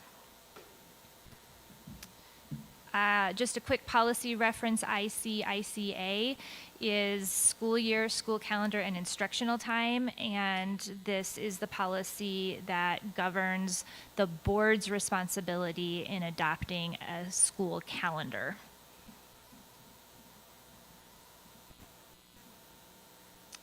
So I'm going to be fairly brief in the presentation, and then we can have discussion as you would like. We asked 3 questions of staff after presenting a hypothetical 4-day school week calendar that meets all of the requirements by law for instructional time. The calendar task force met throughout the summer and spent many hours trying to work on a scenario that would help us be in compliance while still implementing a 4-day school week.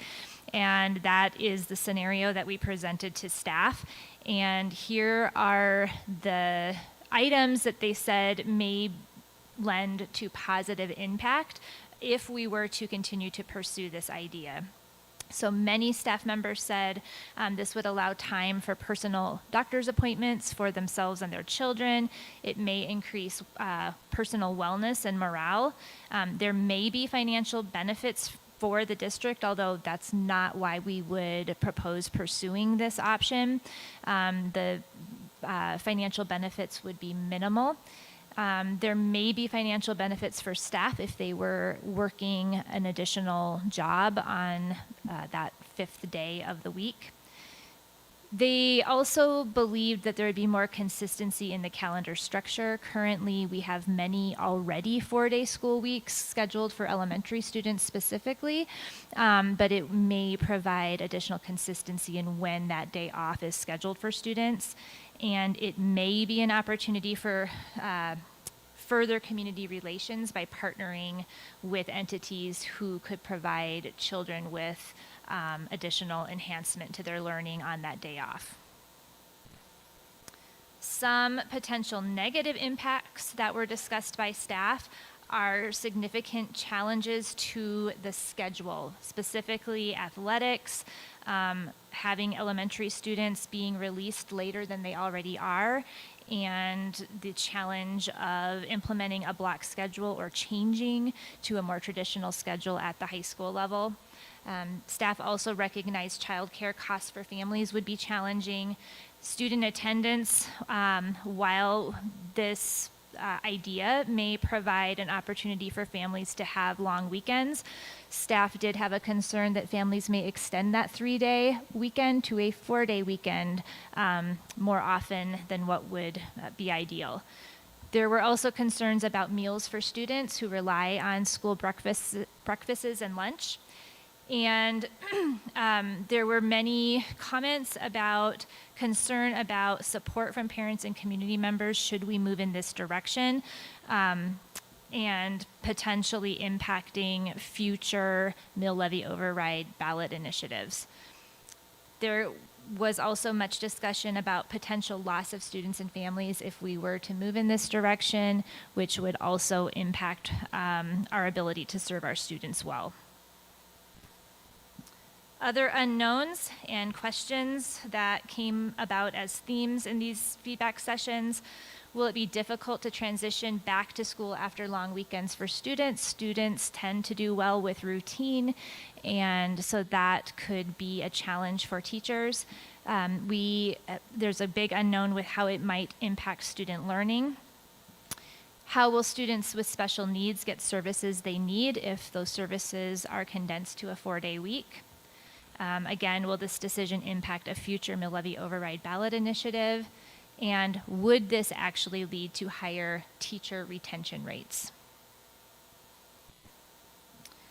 At the end of the feedback sessions, we asked staff to engage in a quick survey. We also pushed this survey out to any staff who were not able to attend the sessions. Overall, we had 431 responses, so again, about 50% of our staff. You can see that 39.2% of staff who completed the survey have students attending our schools, and there was a variety of staff members who participated as far as their role and what levels and roles they represent. And then we asked, do you agree or disagree with the following statement? I am likely to maintain employment with District 38 regardless of the calendar structure. And you can see here that 78.4% are supportive and plan to stay regardless of what our calendar structure is.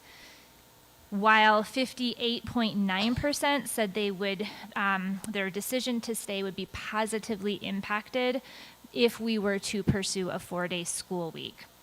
When we began these discussions with staff, we did have a number of about 2/3 in mind as what our recommendation would be to move forward with continued input from families. And I don't know, Dr. Summers, if you want to say anything else about that. I think one note that's important to lift up here is we felt very strongly that a yes or no answer was the best way to go, because we have had a lot of anecdotal conversations with staff along the way. So much so that I think it's fair to say that even folks that are supportive of the idea at times have reservations about it. So we did force a response of either one or the other, primarily because we felt that made the data more actionable for us. So this is what you have available to be able to perceive. The other thing, and this was something that we did speak to as we initiated these staff input sessions, relating to a target of what I referred to, and I will own that it was a little bit arbitrary from my vantage point, that we were shooting for an ideal supermajority of support to continue to recommend pursuing next steps. And by supermajority, I'm officially using that as 2/3 or 66% of employees or greater that are strongly supportive of the idea. Now, while that's not the end-all be-all for you, I just felt compelled to mention that because we know that there are a number of staff that are very supportive of the idea, again, as I mentioned. We have heard, and I think it is very fair to call out, that there are a few staff members who have told us if we do not pursue this, they will likely not be returning. We also have heard from more than a few staff members that if we do pursue this, they likely will not be returning. So, there you have it. We feel like we've done everything that we can and should do with staff up to this point. And I think that's our turn to turn this over. Is there one more slide that we wanted to mention? Just Sure, go for it. a little bit more information that I do believe that the work of the calendar task force can continue regardless of the direction that we receive related to the 4-day structure. There were many other good ideas that came out of these feedback sessions. Many staff suggested in the survey comments and in the in-person sessions that they would like us to consider starting school later in August and possibly continue into June because of the Colorado weather. They also would like us to investigate the idea of longer school year with longer and more frequent breaks throughout the year, like possibly an actual week or two in the fall and the spring. And as I mentioned earlier, more consistent placement of non-student days, mostly to accommodate families with childcare and planning. So that is work that I foresee us continuing to look at as we develop a longer term structure for our calendar moving forward. And happy to open it up for discussion.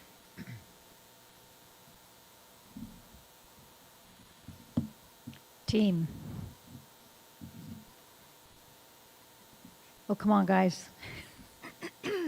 We as a board, the thing about this is, we as a board, one of our primary responsibilities is to vote and decide on what our calendar looks like.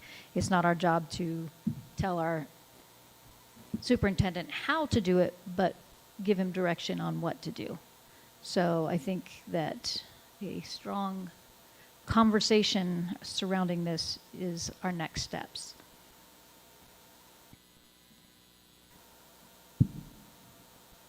What kind of parent engagement have we done so far on this? We have been Community intentional engagement. not to do family engagement yet. And the reason for that is that the intention was to understand whether or not moving in this direction would impact staff retention.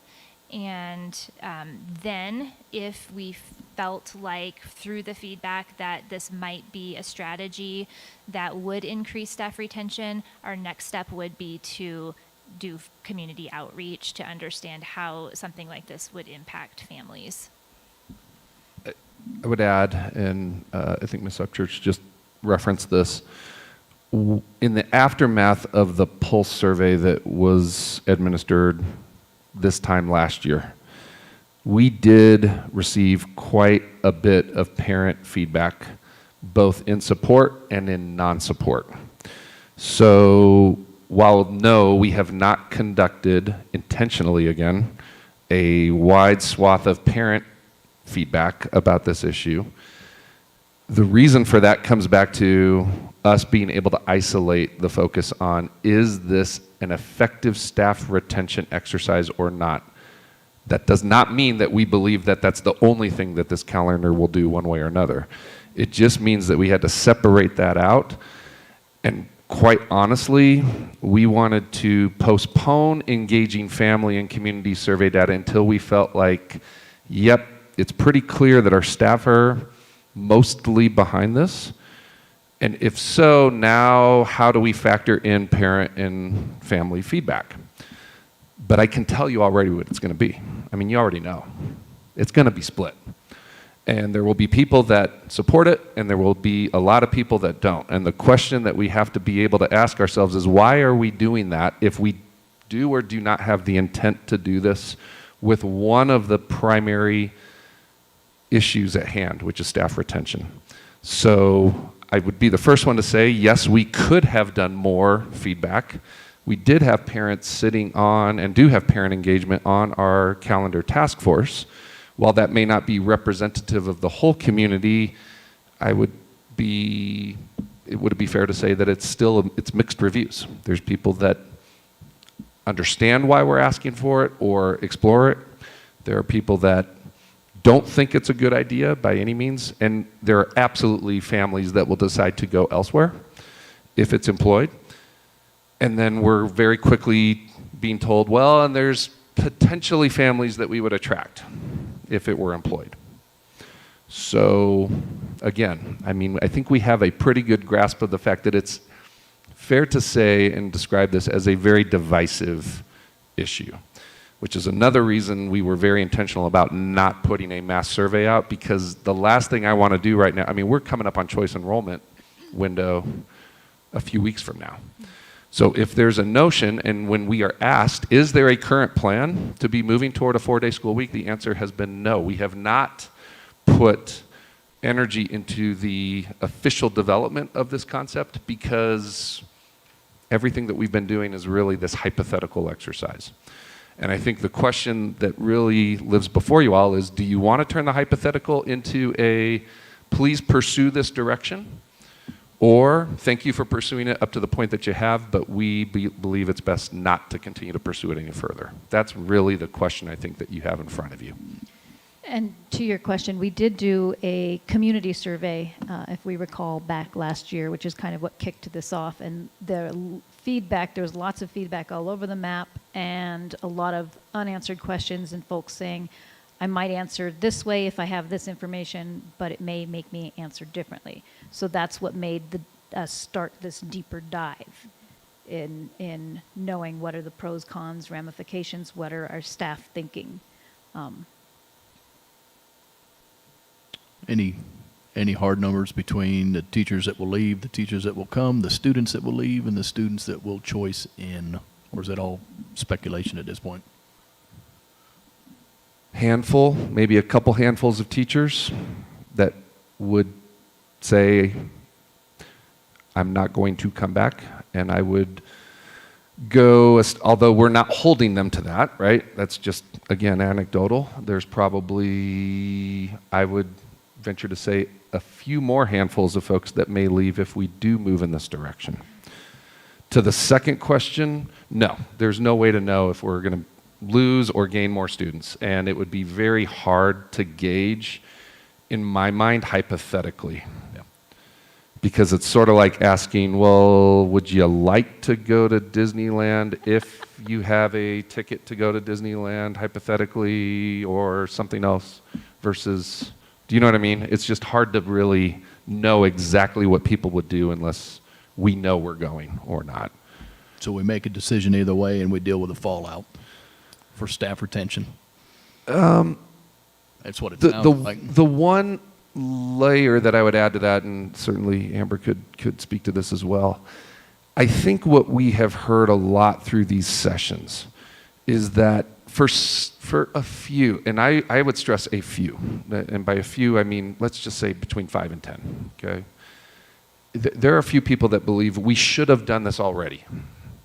And why haven't you done it? And I'm going to tell you, the main reason they're talking that way is typically because we still struggle in the compensation landscape.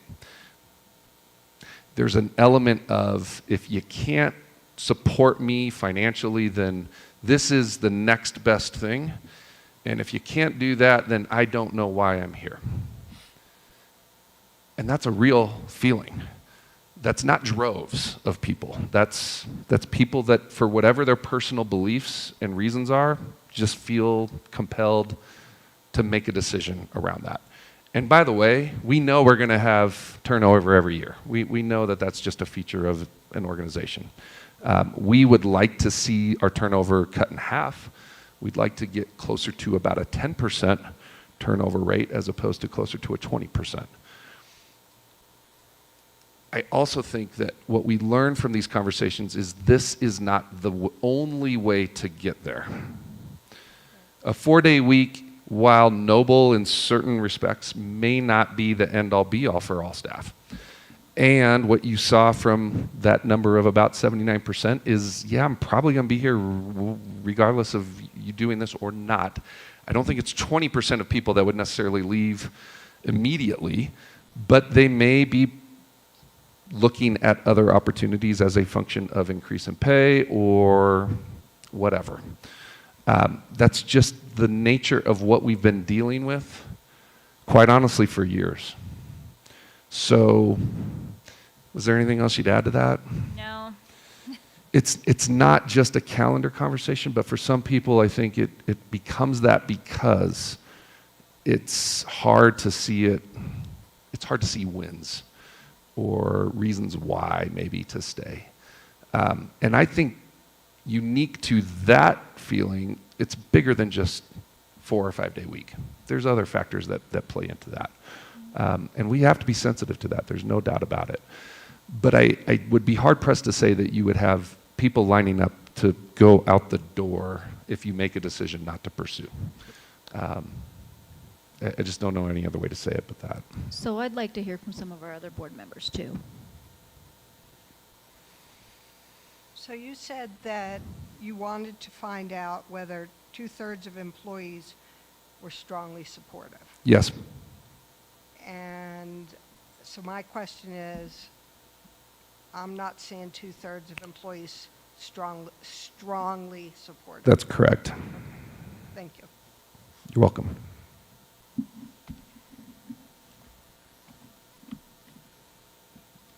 I don't really have any comments. I have my own opinions on the matter, but I'm going to keep those to myself. I'm just more curious how the community feels in general, because especially in this area, it's hard to get daycare, it's hard to get after-school programs and things like that. And I am concerned with the types of construction that we're seeing in Monument. We're going to get more possibly lower-income families who are going to have more of those struggles than we have today. So I'd be really curious to see what kind of community feedback we get on this, if we choose to pursue it at all. Thank you. Mr. Schwartz? So in my humble opinion only, I think it's exceedingly simple. A 4-day school week does not fix the pay problem. Period. Staff told you that. You look at the pros and the cons. The pros are kind of squishy. Cons are pretty hard. And we need to solve the problem, not dance around it. So let's go solve the problem. Plus, the promoter score also tells us that very, very clearly. Why would we do something so disruptive when it doesn't solve the problem? Mm-hmm. And it doesn't meet the outcome you were looking for either. How about Miss Upchurch? So I've looked at this in depth at our different districts around the state because I've been curious. I don't have a strong will or opinion one way or another. I want to do what's best for our staff.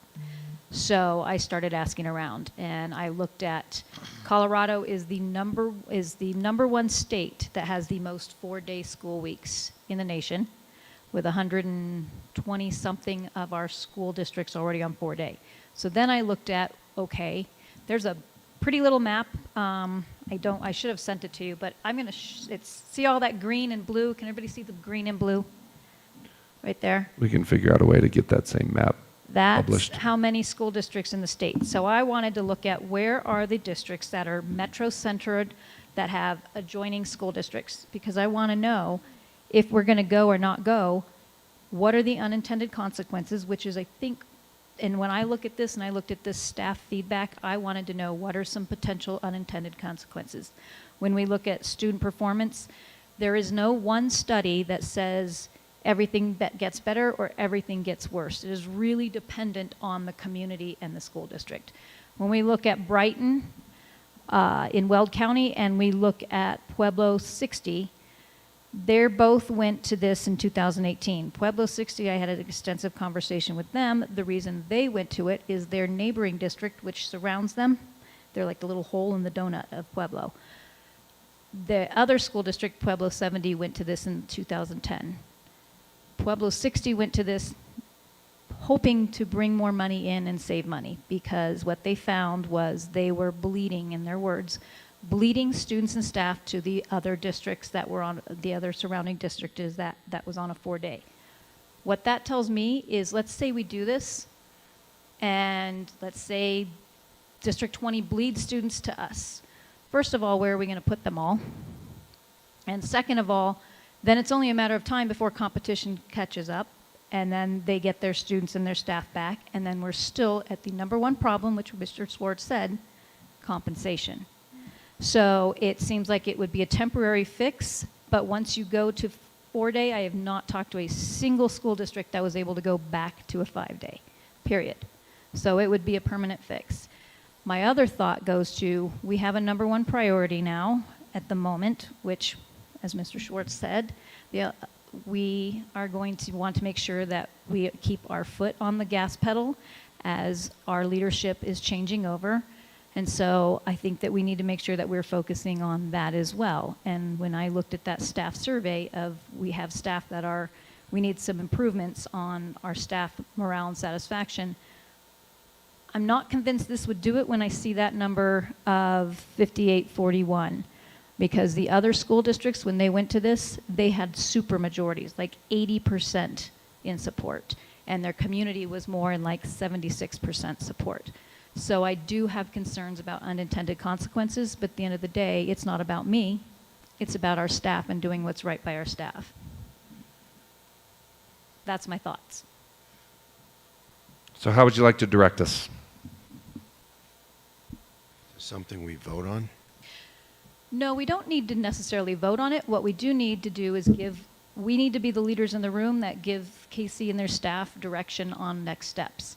And what we did glean from this information is there may be some other creative things we can do with our calendar that meets the needs of our staff and meets the needs of our families. Right, so why don't we ask the staff to do that? That's what I would agree with personally, is to charge our staff, Casey and team, to charge forward and find some other creative ways. But I do want to quickly mention that we have the upcoming school year calendar published with preliminary approval on our district website for the purpose of families and staff planning.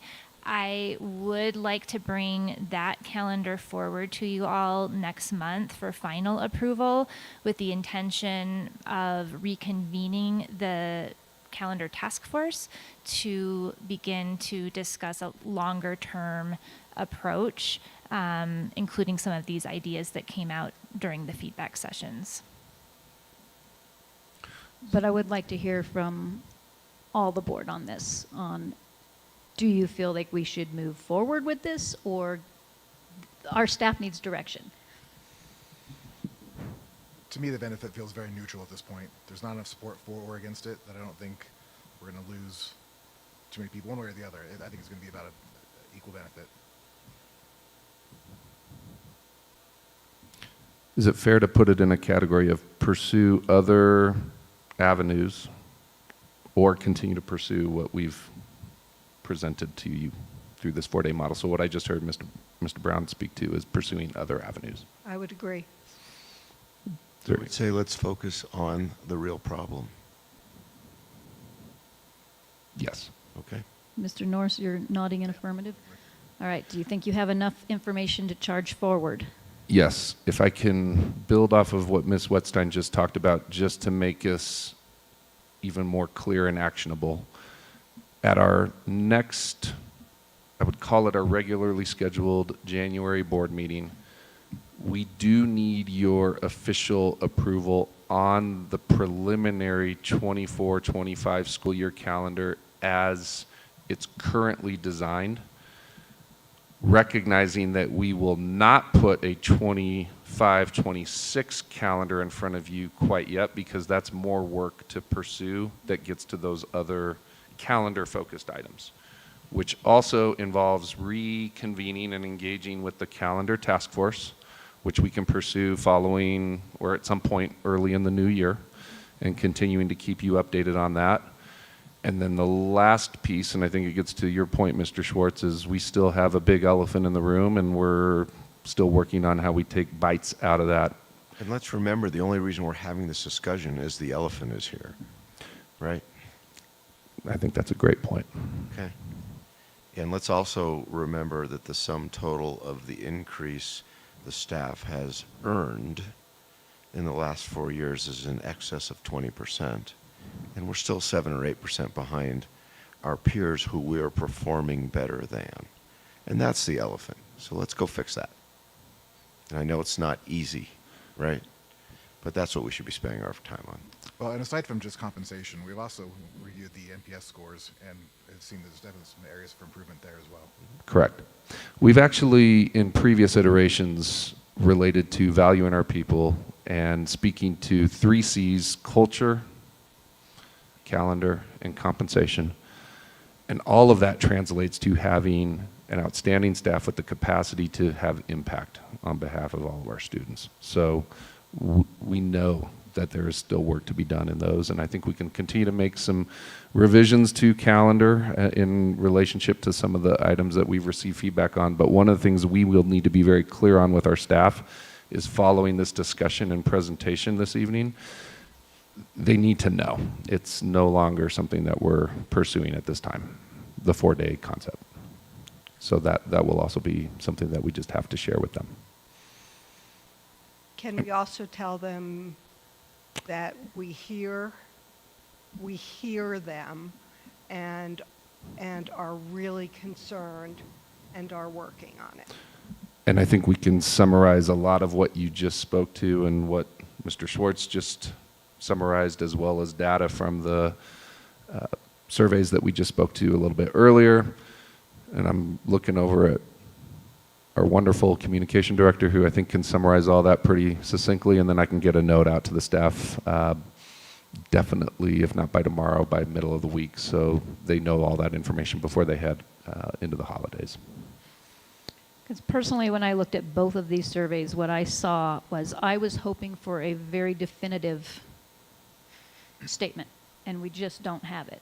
What is definitive to me, though, and sticks in my mind, is very important, is the prior fall survey data and what we need to do to better serve our staff and reach those 3 C's. That registers loud and clear. And thank you for the time and the direction. All right. Thank you. Thank you so much. And thank you actually for all the work that went into this survey and the calendar committee that has been meeting and the study and the hours and the work that went into this to look at what would it look like from increasing student hours in the day to how does it affect each of the school buildings and looking into the different districts. There was a lot of work that went into this, and that work, I want to make sure that that work is honored and understood how important that was in actually helping us to reach this decision. Whereas otherwise we'd still be sitting here with our hands up in the air not knowing which direction to go. So I appreciate that. okay, moving on to our next agenda item. Mr. Ridgway, you are up with financial planning and analysis. How are you this evening, sir? Very well, thank you. And I will not be sharing any survey data with you. But you have a tie that rivals Miss Upchurch's necklace. Yeah, but the necklace, yeah, that was impressive. If I could say one follow-up thing to what we were just talking about, and I appreciate, Ron, you bringing clarity in terms of what the issue is. And there's one more step. It is a compensation issue with a revenue issue underlying it. Right. It's an 8% compensation issue driven by revenue deficit compared to our peers and competitors. So it's not without its direct causal factors there. And some to that well, point. Go ahead. Are you comfortable that it's only an 8% delta? I would suggest that maybe, not knowing the others, that the delta might be more significant. Yeah, that was the data that we had last year. So I think it's probably materially correct. Could be something slightly off from that, but I don't expect it to be. That would indicate their percent of revenue spent on salaries Exactly. is awfully close to ours. It's very consistent, yes. Okay. And Mr. Ridgway, what I found when I was looking at the other school districts was the savings would not get us there.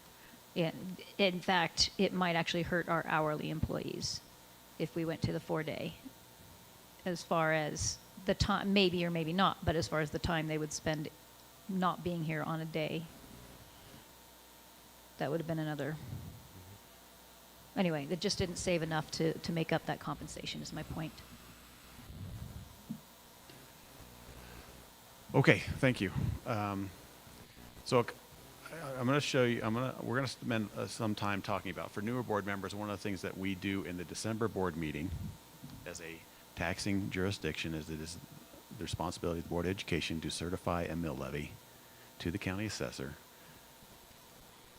to communicate with property owners as of December 31st of every tax year for collection in the following fiscal year. So we're going to go through that a little bit because this year's iteration is different. We're not actually certifying a mill levy tonight. We're going to be doing it at a coming meeting, and we'll talk a little bit about that. But the context I want to provide as we start this is to say that of all the revenue that the district receives, the local taxation part is 36% of our overall total revenue. So Chris Thomas is still here because she's always here. And I want to say that this graph is inspired by her work and the Guiding Coalition team. And so, Chris, I want to hope you've seen this yet, but I want you to digest this more and see if this is accomplishing one of the things that you'd like to be able to talk about. But that is to kind of take our revenue, simplify it, and provide some context with it.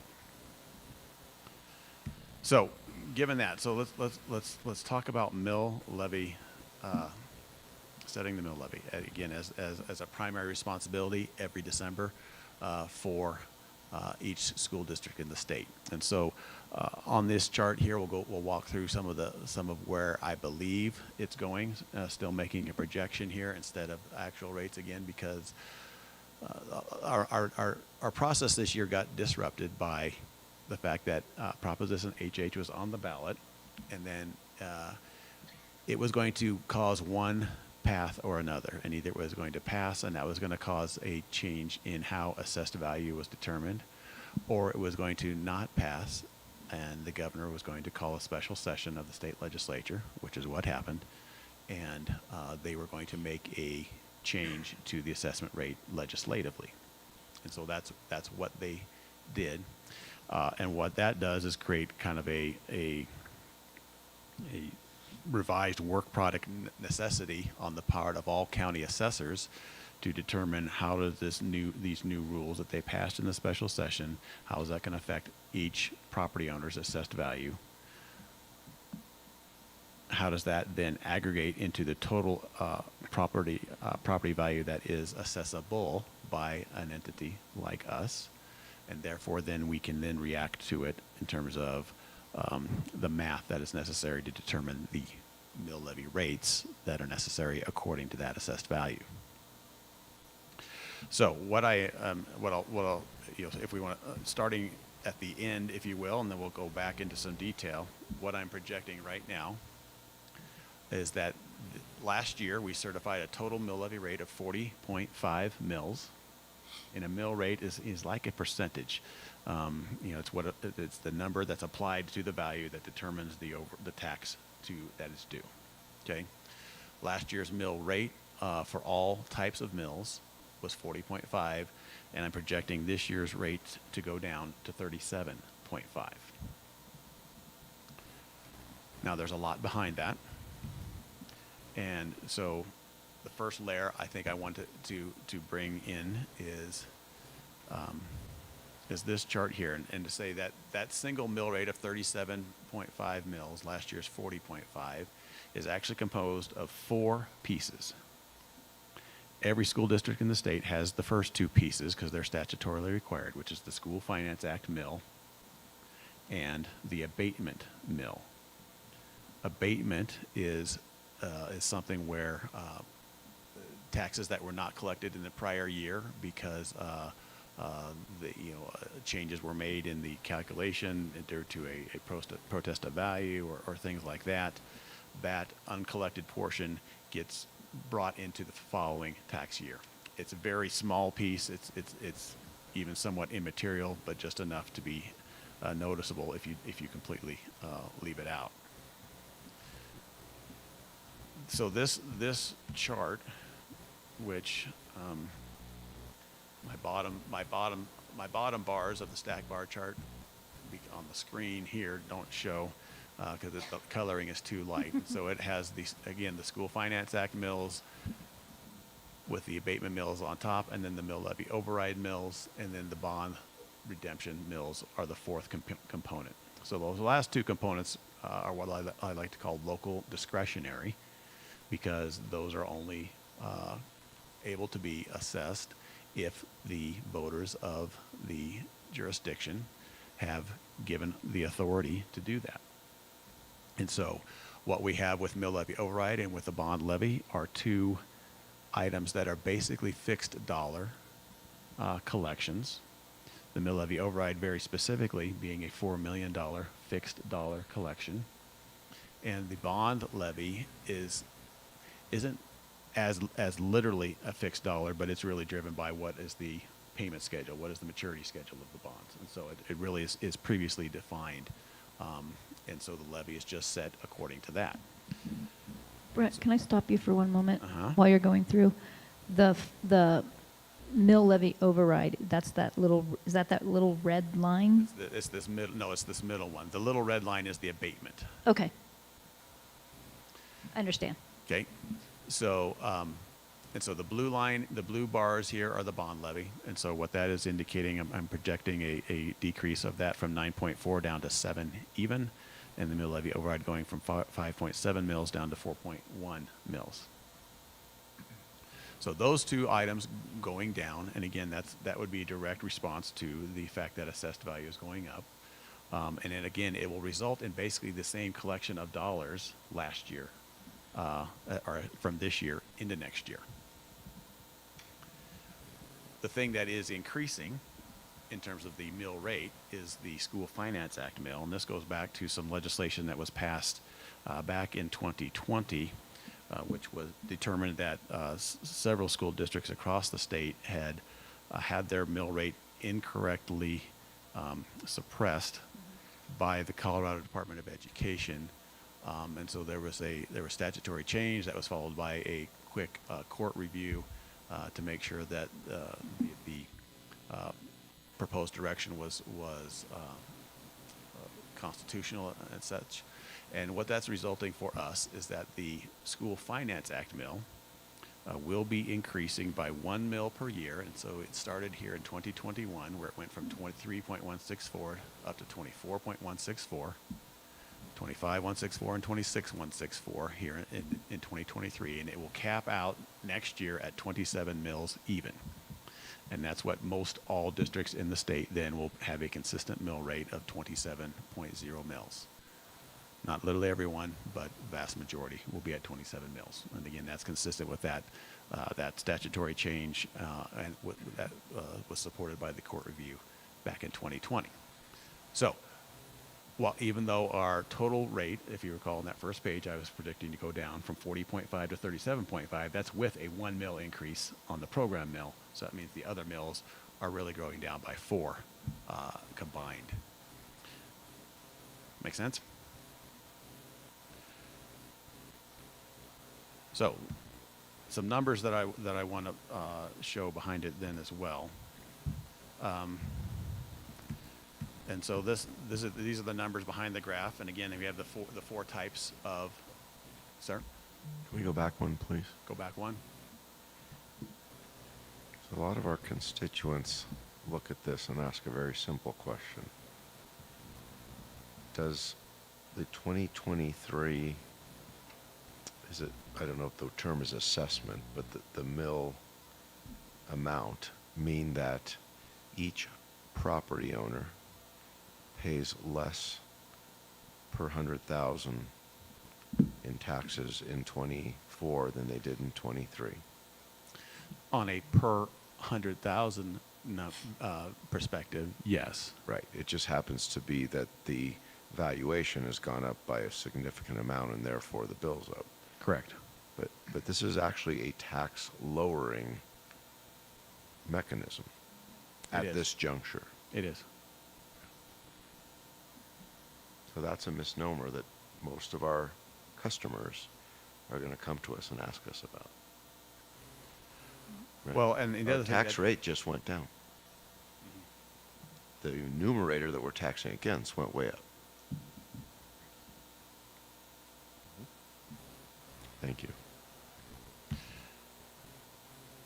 And this next page, I know it's I'll zoom in on the requisite pieces here that I want to highlight.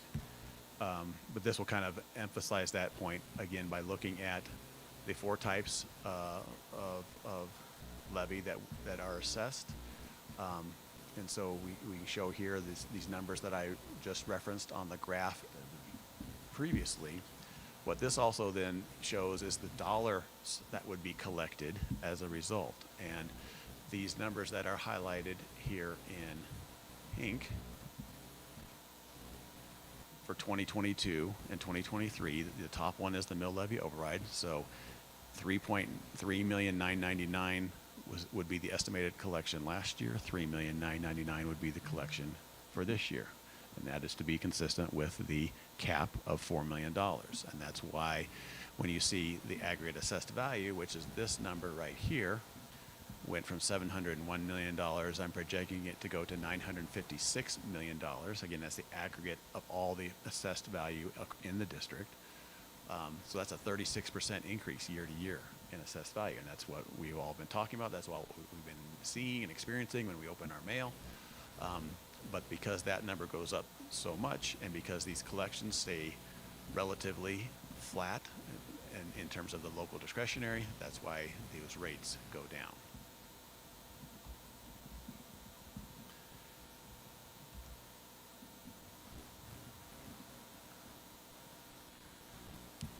Questions on that? Anything so far? Any questions?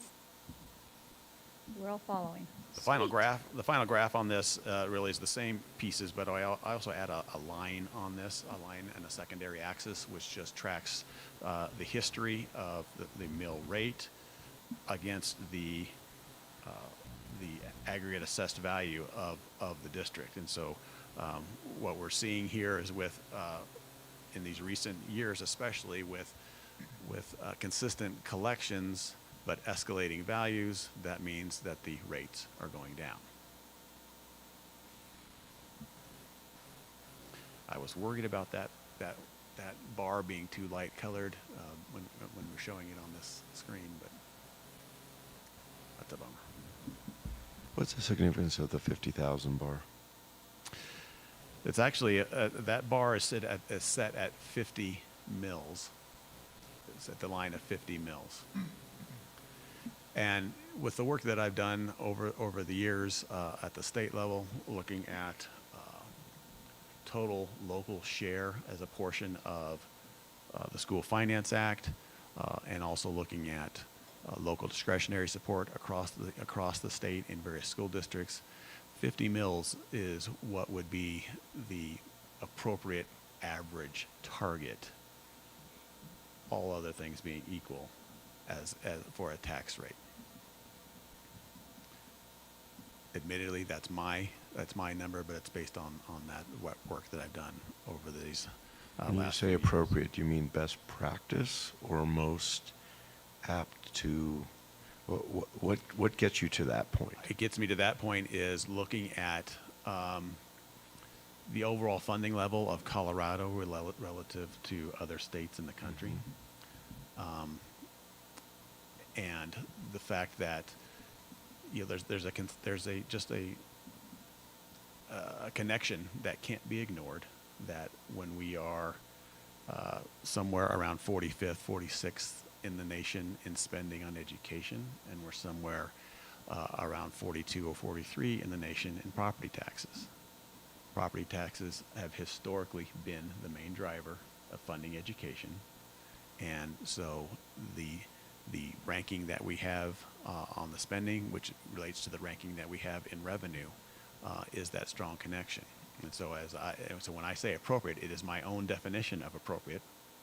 I fully admit that, and that's looking at those numbers and looking at the balance of local share to state share in the state of Colorado, which is highly skewed towards the state level right now. And so to improve overall funding in education in Colorado, really there would need to be an increase in revenue that comes from the property tax part of the equation. Okay, thank you. Mm-hmm. So it's a very theoretical line, but I think it's appropriate just to put out there based on that work that I've done. Brett, would it be fair to insert, in addition to appropriate, the term adequate funding, insofar as it's effectively? Yes, there's definitely flavors of adequacy and equity, both in that. Equity being how districts are measured with each other. Adequacy being how the whole entire function of education is funded in the state. So yes, there are definitely flavors of each of those in that as well. So I think there are two things that are noteworthy here, neither of which are on the topic of approving the mill, by the way. Right. So apologies for the tangential piece. That line from left to right is subjective, not objective. Mm-hmm. Everything else in this graph is objective. Yes. And the real question is, where's the tipping point to where incremental funding does not beget incremental results? And we see this in a lot of places where the per pupil operating revenue is above $20,000 a year, and their arguably objective results are not near what we're seeing here. Conversely, at what point are we going down to the bone, right? And that's the subjectivity that we have to attempt to measure in here as we move forward. And that we owe our customers a quality explanation on.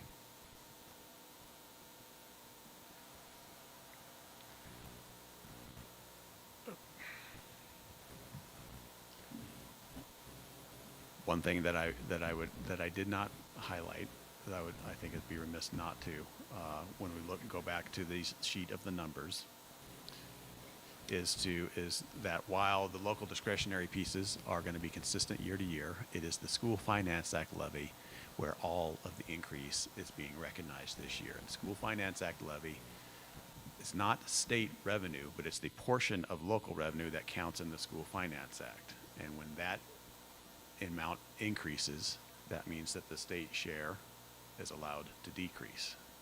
And that is what we are going to be seeing this year. We've talked about that as we look at our budget. We'll talk about more when we get to our amended budget. But that increase, in this case, is $8 million in the School Finance Act levy. Basically, is countered with a commensurate reduction at the state level. That's just the way the formula works. Because the answer is to still get to that 100% level of funding at the School Finance Act for every district in the state. I know that's a little bit counterintuitive, so that's why I wanted to make the point and really give you the opportunity to ponder that and ask me any questions that you'd like to have on that.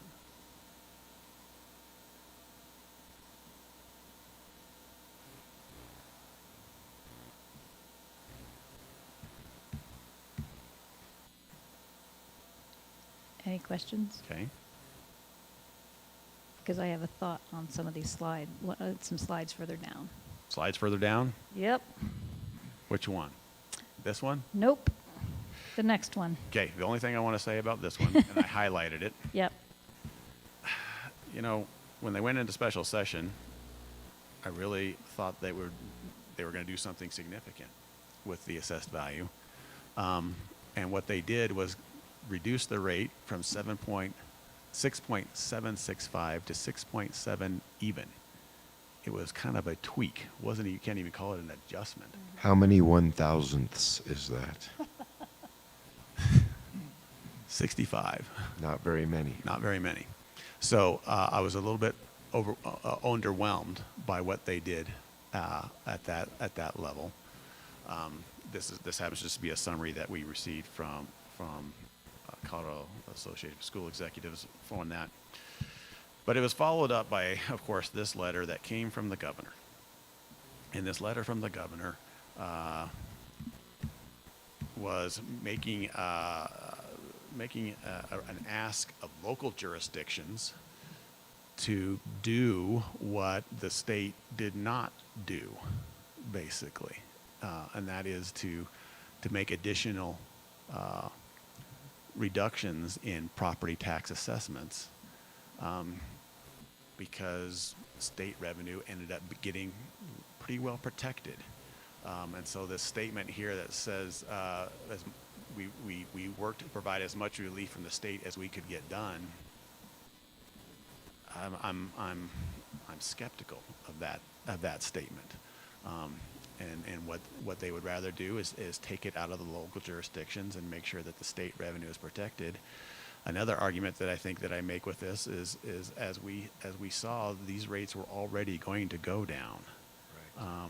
And so making a request and setting ourselves up to take credit, setting oneself up to take credit for a mathematical change that was already going to happen is a little something that I'm a little skeptical of as well.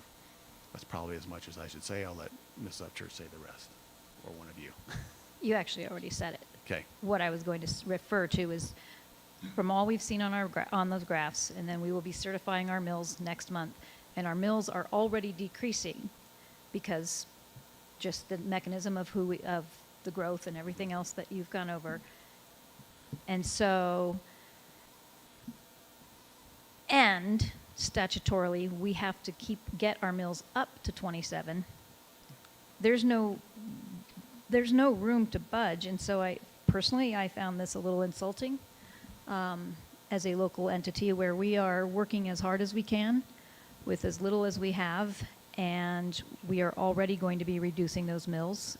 And I would certainly hope that there would not be credit taken at the top because of what is already a mechanism of the mill levy certification. So that's my thoughts. And I'm not afraid to say it.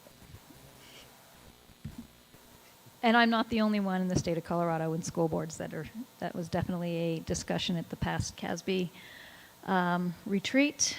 That seems to be a sentiment shared across the state.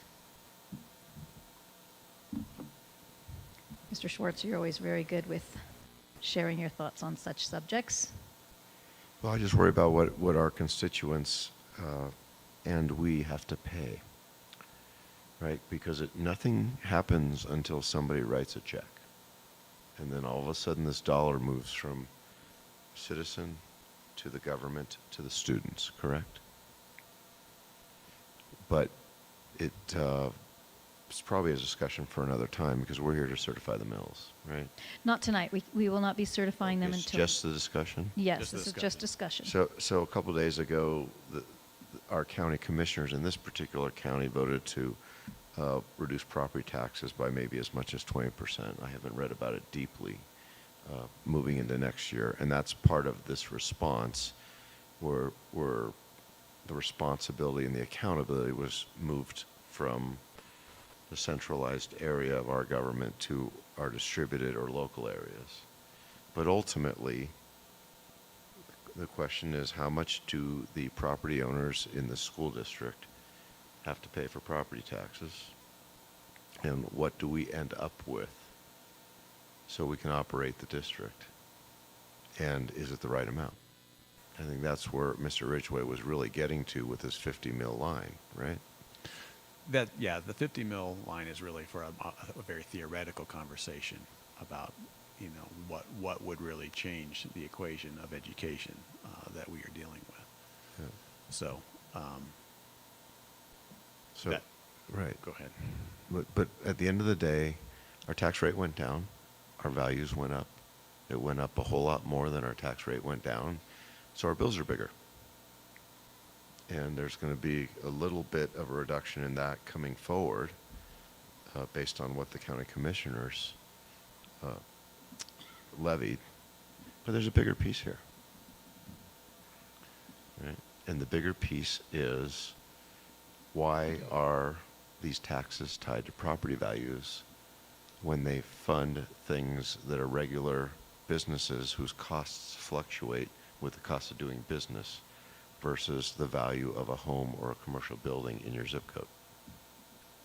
So it's fundamental. And that's a whole bigger conversation, right? This is probably not the right forum for it. But ultimately, it doesn't make sense. It makes sense maybe to buy in when you first move into the region and you buy a house. Okay, that's a great place to establish your baseline. But what happens if property values go down by 25% in 2024? We still have 6,500 kids and 800 staff and a couple structures to keep the lights on for, right? We take a 25% hit and we're out of business. Oh, sure. So the whole thing is flawed from that standpoint. We're not setting it up to fund what it's intended to fund. The same goes for county operations.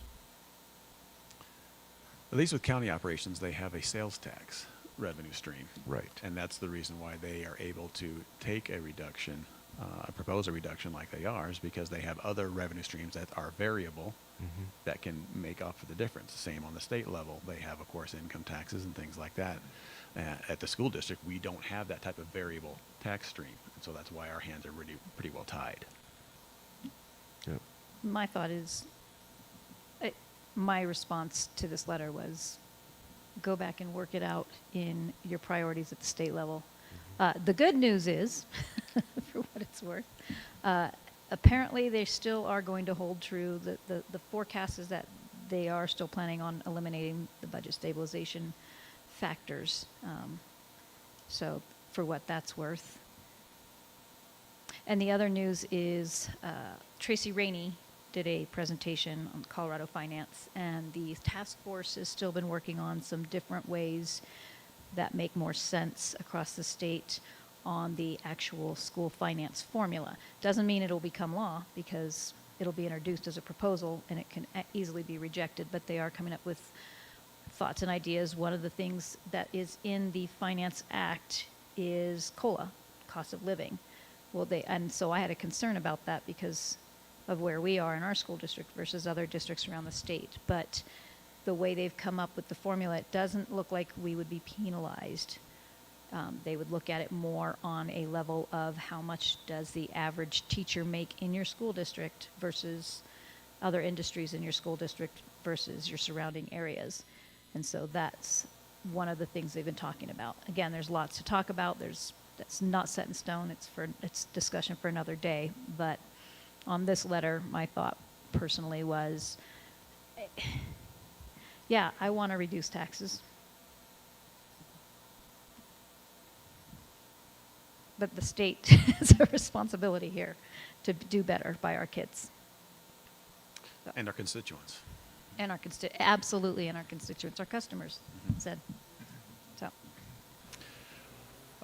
Just a couple more things here. This is the actual form that we, the board, I should say, approved last year. This is how the numbers actually get to come together and get presented. What's to note here is that these 4 pieces get aggregated into 3 and 1. The 3 pieces are all called general fund levy, and that provides a lot of confusion often too, because that means it includes the mill levy override and the abatement and the School Finance Act mill. And again, that's a statutory definition. It's not like we are making that categorization on our own. But so last year, our 40.5 was broken into 31. And so if you're actually looking at your property tax bill, this is what you see. You just see the 2 lines. You see 1 line for general and 1 line for bond levy. And so unfortunately, what gets lost then in there is what is the School Finance Act mill versus the mill levy override. That is buried in what the property tax statements say. So this year, what I'm projecting for the 37.5 total, it would be 30.5 of general fund and 7 mils of bond. But the pieces are there, and the pieces are important to be aware of and to remember as you're looking at that.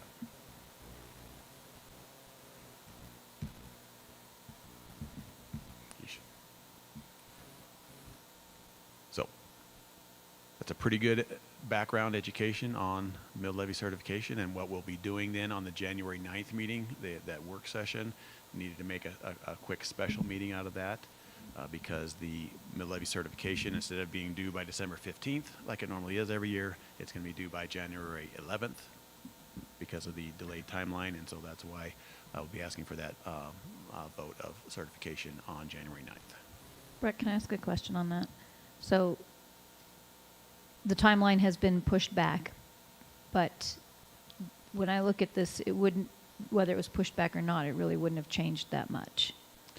No, but I'm making, this is my projection, so I'm waiting on final numbers still from the county. Okay. Right, and so it could change. Gotcha. I don't think it'll change materially. Does it end up at 37.4 or 37.6? That's possible. So that's what I need to know. Some school districts are just kind of passing a resolution to allow administration to finalize the mill. I'm glad that we have a meeting that fits in the timeline, so we don't have to do that here. Good deal. Team, any other thoughts? Questions?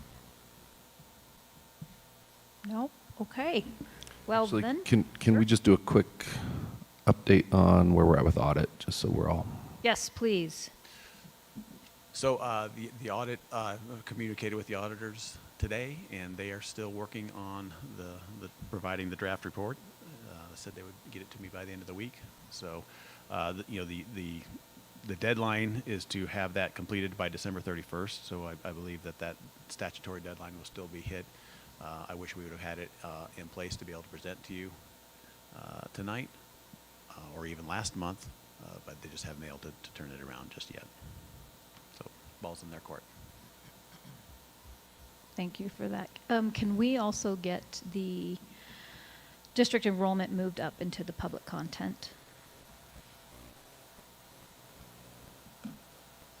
Yeah, I'd like to talk about that sometime.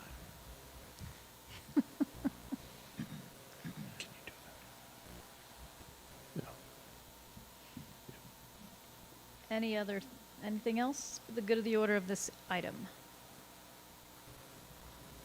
Okay. Well, Mr. Ridgway, thank you for a very thorough explanation. Sure. And this is part of school board nuance, right? So thank you. And good stuff, too. All right, moving on to C5, consider approve Monument Academy Charter School contract addendum. This was an item that was on our December regular meeting. However, I had asked to table it to this November, but I had asked to table it to this meeting so that we had an opportunity to really read through and understand, which has been provided, and I have, but I would entertain a motion so that we can enter into discussion. Ms. Upchurch, I'd like to make a motion to approve the charter school contract addendums for both Monument Academy Elementary School and Monument Academy Secondary School as presented. Mr. Schwartz, second. Discussion or presentation or thoughts? Mr. Frampton, is there anything you wanted to add or just needed questions? Well, I aspire to be much like my esteemed colleague, Mr. Ridgway, so I am fully prepared to go through all 26 pages over the next 2 hours. However, if you are not interested in that, I would like to point out one or two high-level executive summary pieces that we're changing, just so you have that familiarity. Sure. Might I recommend we take option B? We got a second. This is primarily about funding. This is going to is basically going to align our contracts to how we're already operationalizing our relationship with Monument Academy. It's not changing any of the administrative oversight or any of the special education services that Monument Academy will be providing. It's updating the contract, or it's an amendment to the contract, so all the enrollment regulations and rules that have come out recently are now in alignment. You'll see on page 3, it talks about Tier A and Tier B eligible students. We are now funding Monument Academy as a pass-through for special education in the same way in which we receive revenues for special education. So we're basically aligning the practices that are already in place with the contract, so there's no inconsistencies.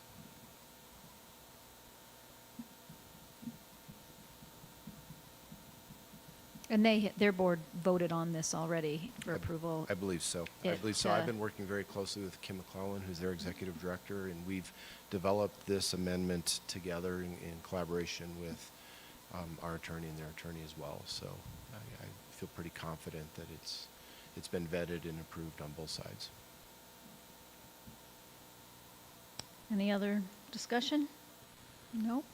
Okay. Ms. Wood, would you take the roll, please? Thank you so much. Aye. Mr. North? Aye. Mr. Schwartz? Aye. Dr. Shank? Aye. Ms. Upchurch? Aye.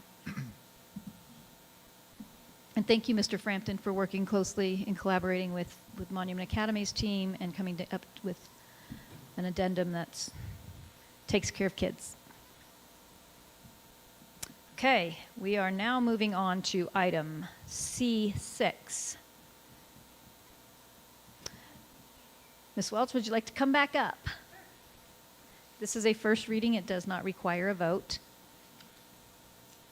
All right, so we are looking at making adjustments to, or doing a revision to GBAA, which is sexual harassment, last updated April 2018, based on CASB recommendations. Would like to tell you I'm new at this and I'm still figuring it out. So you may see when you look at the red line edits in the board docs under the executive content in board docs that there are a lot of revisions, but I figured if we were going to make the update, we might as well use CASB's recommendations. Some of the things that I can highlight that are changed with this policy update would be the opening paragraphs of CASB's version, as well as the introduction paragraphs under reporting, investigation, and heading. Those 3 areas differ substantially. And then the CASB version also has a final notice of policy statement that is new, that was not in the previous policy. So again, you can see those updates, the red line updates in the board docs. And Ms. Welch, GBAA lives in the suites, the policy suite under staff. Correct. Better. Yeah. Personnel. Yes. Personnel, thank you. That's the word I was looking for. I got it right. Couldn't find my thesaurus. Okay. GBEB is the other policy that we're looking to update, and that refers to staff conduct. The last time it was updated was January 2021. The updates are focused in on updates to number 5 under essential to the success of ongoing school operations as it relates to safety and welfare of students. And then the other major update is an update to section 4 of the additional rules of conduct, updating the language to clearly state that school employees must not perform any action that directly or substantially confers an economic benefit that is virtually the same as a gift of substantial financial interest. So you can take a little time with those, and we'll come back around to those at our next board work session. And board, if you have any questions or feedback on these before we vote on them in January, please feel free to reach out to Ms. Welch and email her. I do have one quick question on number 4, and it's not a question, it's probably a question for you, Dr. Summers. When it comes to financial interest and substantive gift, one of the things we hear often in different school districts and different areas is people donating money for salary for teachers. But then we also hear that that's not legally allowed, but I've also heard it done. So I'm always personally not sure, does that fit into this? Is that statute? Where does that live and why? So it actually goes up to point 2 under additional rules of conduct, which is not proposed as a revision, but accepting a gift of substantial value or substantial economic benefit tantamount to a gift of substantial value which would tend to improperly influence a reasonable person in the position to depart from the faithful and impartial discharge of the staff member's duties, or which the staff member knows or should know is primarily for the purpose of a reward for action taken. So one way to describe that is the difference between a $10 Starbucks gift card versus a trip to, where's your favorite place to go, Alicia? Idaho. Oh, okay. Maybe not Idaho. Hawaii is what was coming to my mind, but there would be a significant difference in monetary impact. I don't know that we've actually named the value of a card as limited, but you know what? Now that I'm thinking about that, in the board policy that you all just updated earlier in the year, I think it's like up to $65 right now. I think it's so in that statute. I think that is a general rule of thumb, as long as it's a gift card that doesn't exceed the limit that is established in other areas of policy, that we are not going to tell a teacher who has a parent or parents that want a gift card an amount of, let's say, $50, that is a substantial economic benefit. But if somebody wanted to buy a ski pass for some staff member that was going to last throughout the season, that would make it really hard for a staff member not to feel like they're compelled to potentially do something in response. Does that help make sense? Because there's really a what is the intent of that gift, and how is it being received in a way that could potentially unduly influence their professional behavior. I was more on the lines of a PTO or resident Joe wants to come in and donate $20,000 for the salary of all the third grade teachers. Okay. Sorry, I was interpreting it differently. Yeah, that one would not be. So, not that we couldn't accept a donation and make an informed decision about a way to potentially develop some sort of plan. But this is why we typically don't rely on donations for salaries and benefit, and why we typically don't mingle those two. So while we would value that contribution, and actually we would probably direct it more toward the foundation than the district, there are limits to how we can go about determining how that might help compensate certain staff members. So we typically just like to keep that out of any donations like that out of donations that move into staff salaries. So I don't know that we've actually developed procedures around that. Brad, is that something that rings a bell for you? Okay, so if you're asking for procedures, we can develop some procedures, but we don't typically run into a donation of that size for that purpose. So that doesn't fit into this policy. It doesn't, because this is really individual staff conduct. This is so again, and the reason I used the example I did, if a staff member was approached by a parent and said, I want to buy you a ski pass for the entire season, they really should not accept it. Gotcha. If they were given a $50 gift card to Chili's, I don't know, we're not going to make a big deal out of that. So may I? In general, it appears the spirit of this policy and this part of it is really to avoid influencing a staff member in a manner that is unfair to everybody else. Yes. And impacting their behavior in a manner that wouldn't happen organically. And I think it's important to note, it does not preclude a staff member from being able to receive a small nominal gift. Like this time of year, it happens, right? It's Christmas time. So there's a limit and there's a difference. And that's what point 2 and then point 4 really speak to. And Mr. Ridgway. Sorry. Just in response to that question, I think one of the things I would say that this policy does apply if it was to be considered a disproportionate remittance.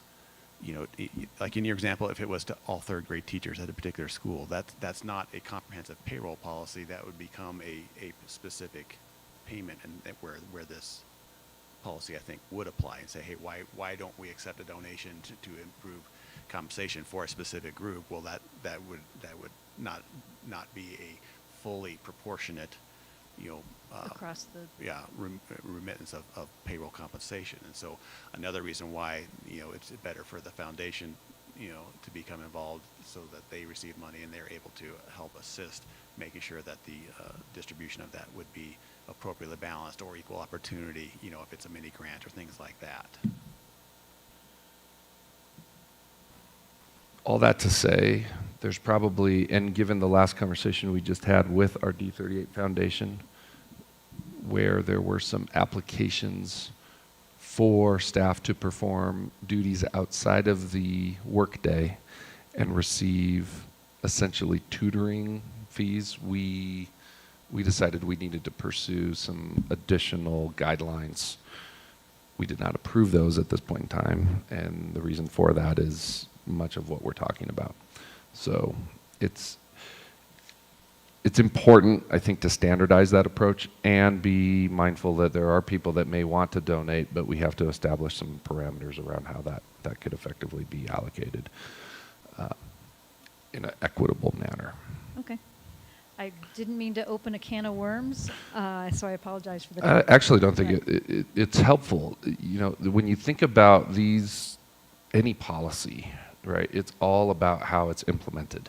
So I think it's a very fair question, and I think beyond that, when it gets to other means of compensating staff, it's very difficult to achieve when we're factoring in whatever donation amounts may come into whatever entity. So those are important things that I think that we do need to talk about.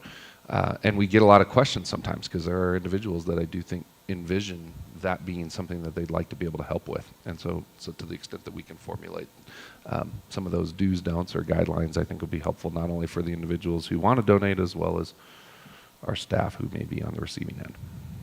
I think that would be helpful. And I understand the spirit of this is to ensure that a staff member is not being influenced by a gift or... Precisely. There's more to it than that, but that was just that red line piece. So That was my question. Anyone else? I took up the time allotted all by myself. Okay. Well, thank you so very much. Thank you so much. All right, C7, approval of consent agenda.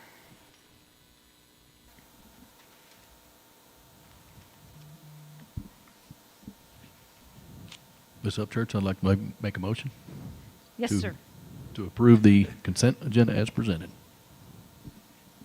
Second. Mr. Norris motioned, Mr. Schwartz second. Any discussion? All right, well, seeing none. Mr. Brown? Aye. Mr. Norris? Aye. Mr. Schwartz? Aye. Dr. Shank? Aye. Ms. Upchurch? Aye. And then last but not least, is that all that's last?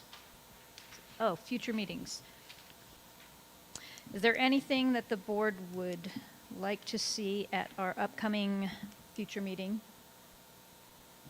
Or things that are on your mind for the good of the order? And if you can't think of anything right now, you're free and welcome to email our superintendent and myself. One thing I want to actually highlight that I hope that we can highlight, Dr. Summers, at one point, is something I heard a lot of at the Colorado Association of School Boards, and Mr. Schwartz and I have done some field trips to some innovation centers throughout the state. And one of the items that we just approved on the consent agenda is for the CTE Enterprise Project, which is being funded with grant money, but it had to pass through. That's why we had to vote on it, but it's grant funded. I would like us to talk more about, we've talked about CTE in the past, but I think it's something that we need to keep at the forefront of our innovation.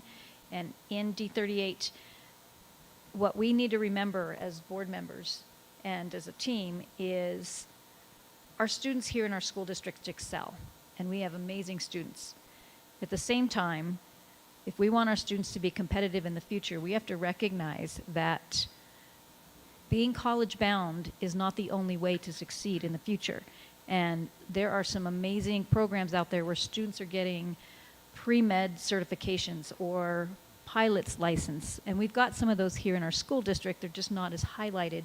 And I think we can elevate that a little more, that there's multiple paths to being successful in the future. And if we don't recognize that and don't understand that, our students are essentially at some point in time in the future going to be not competitive anymore.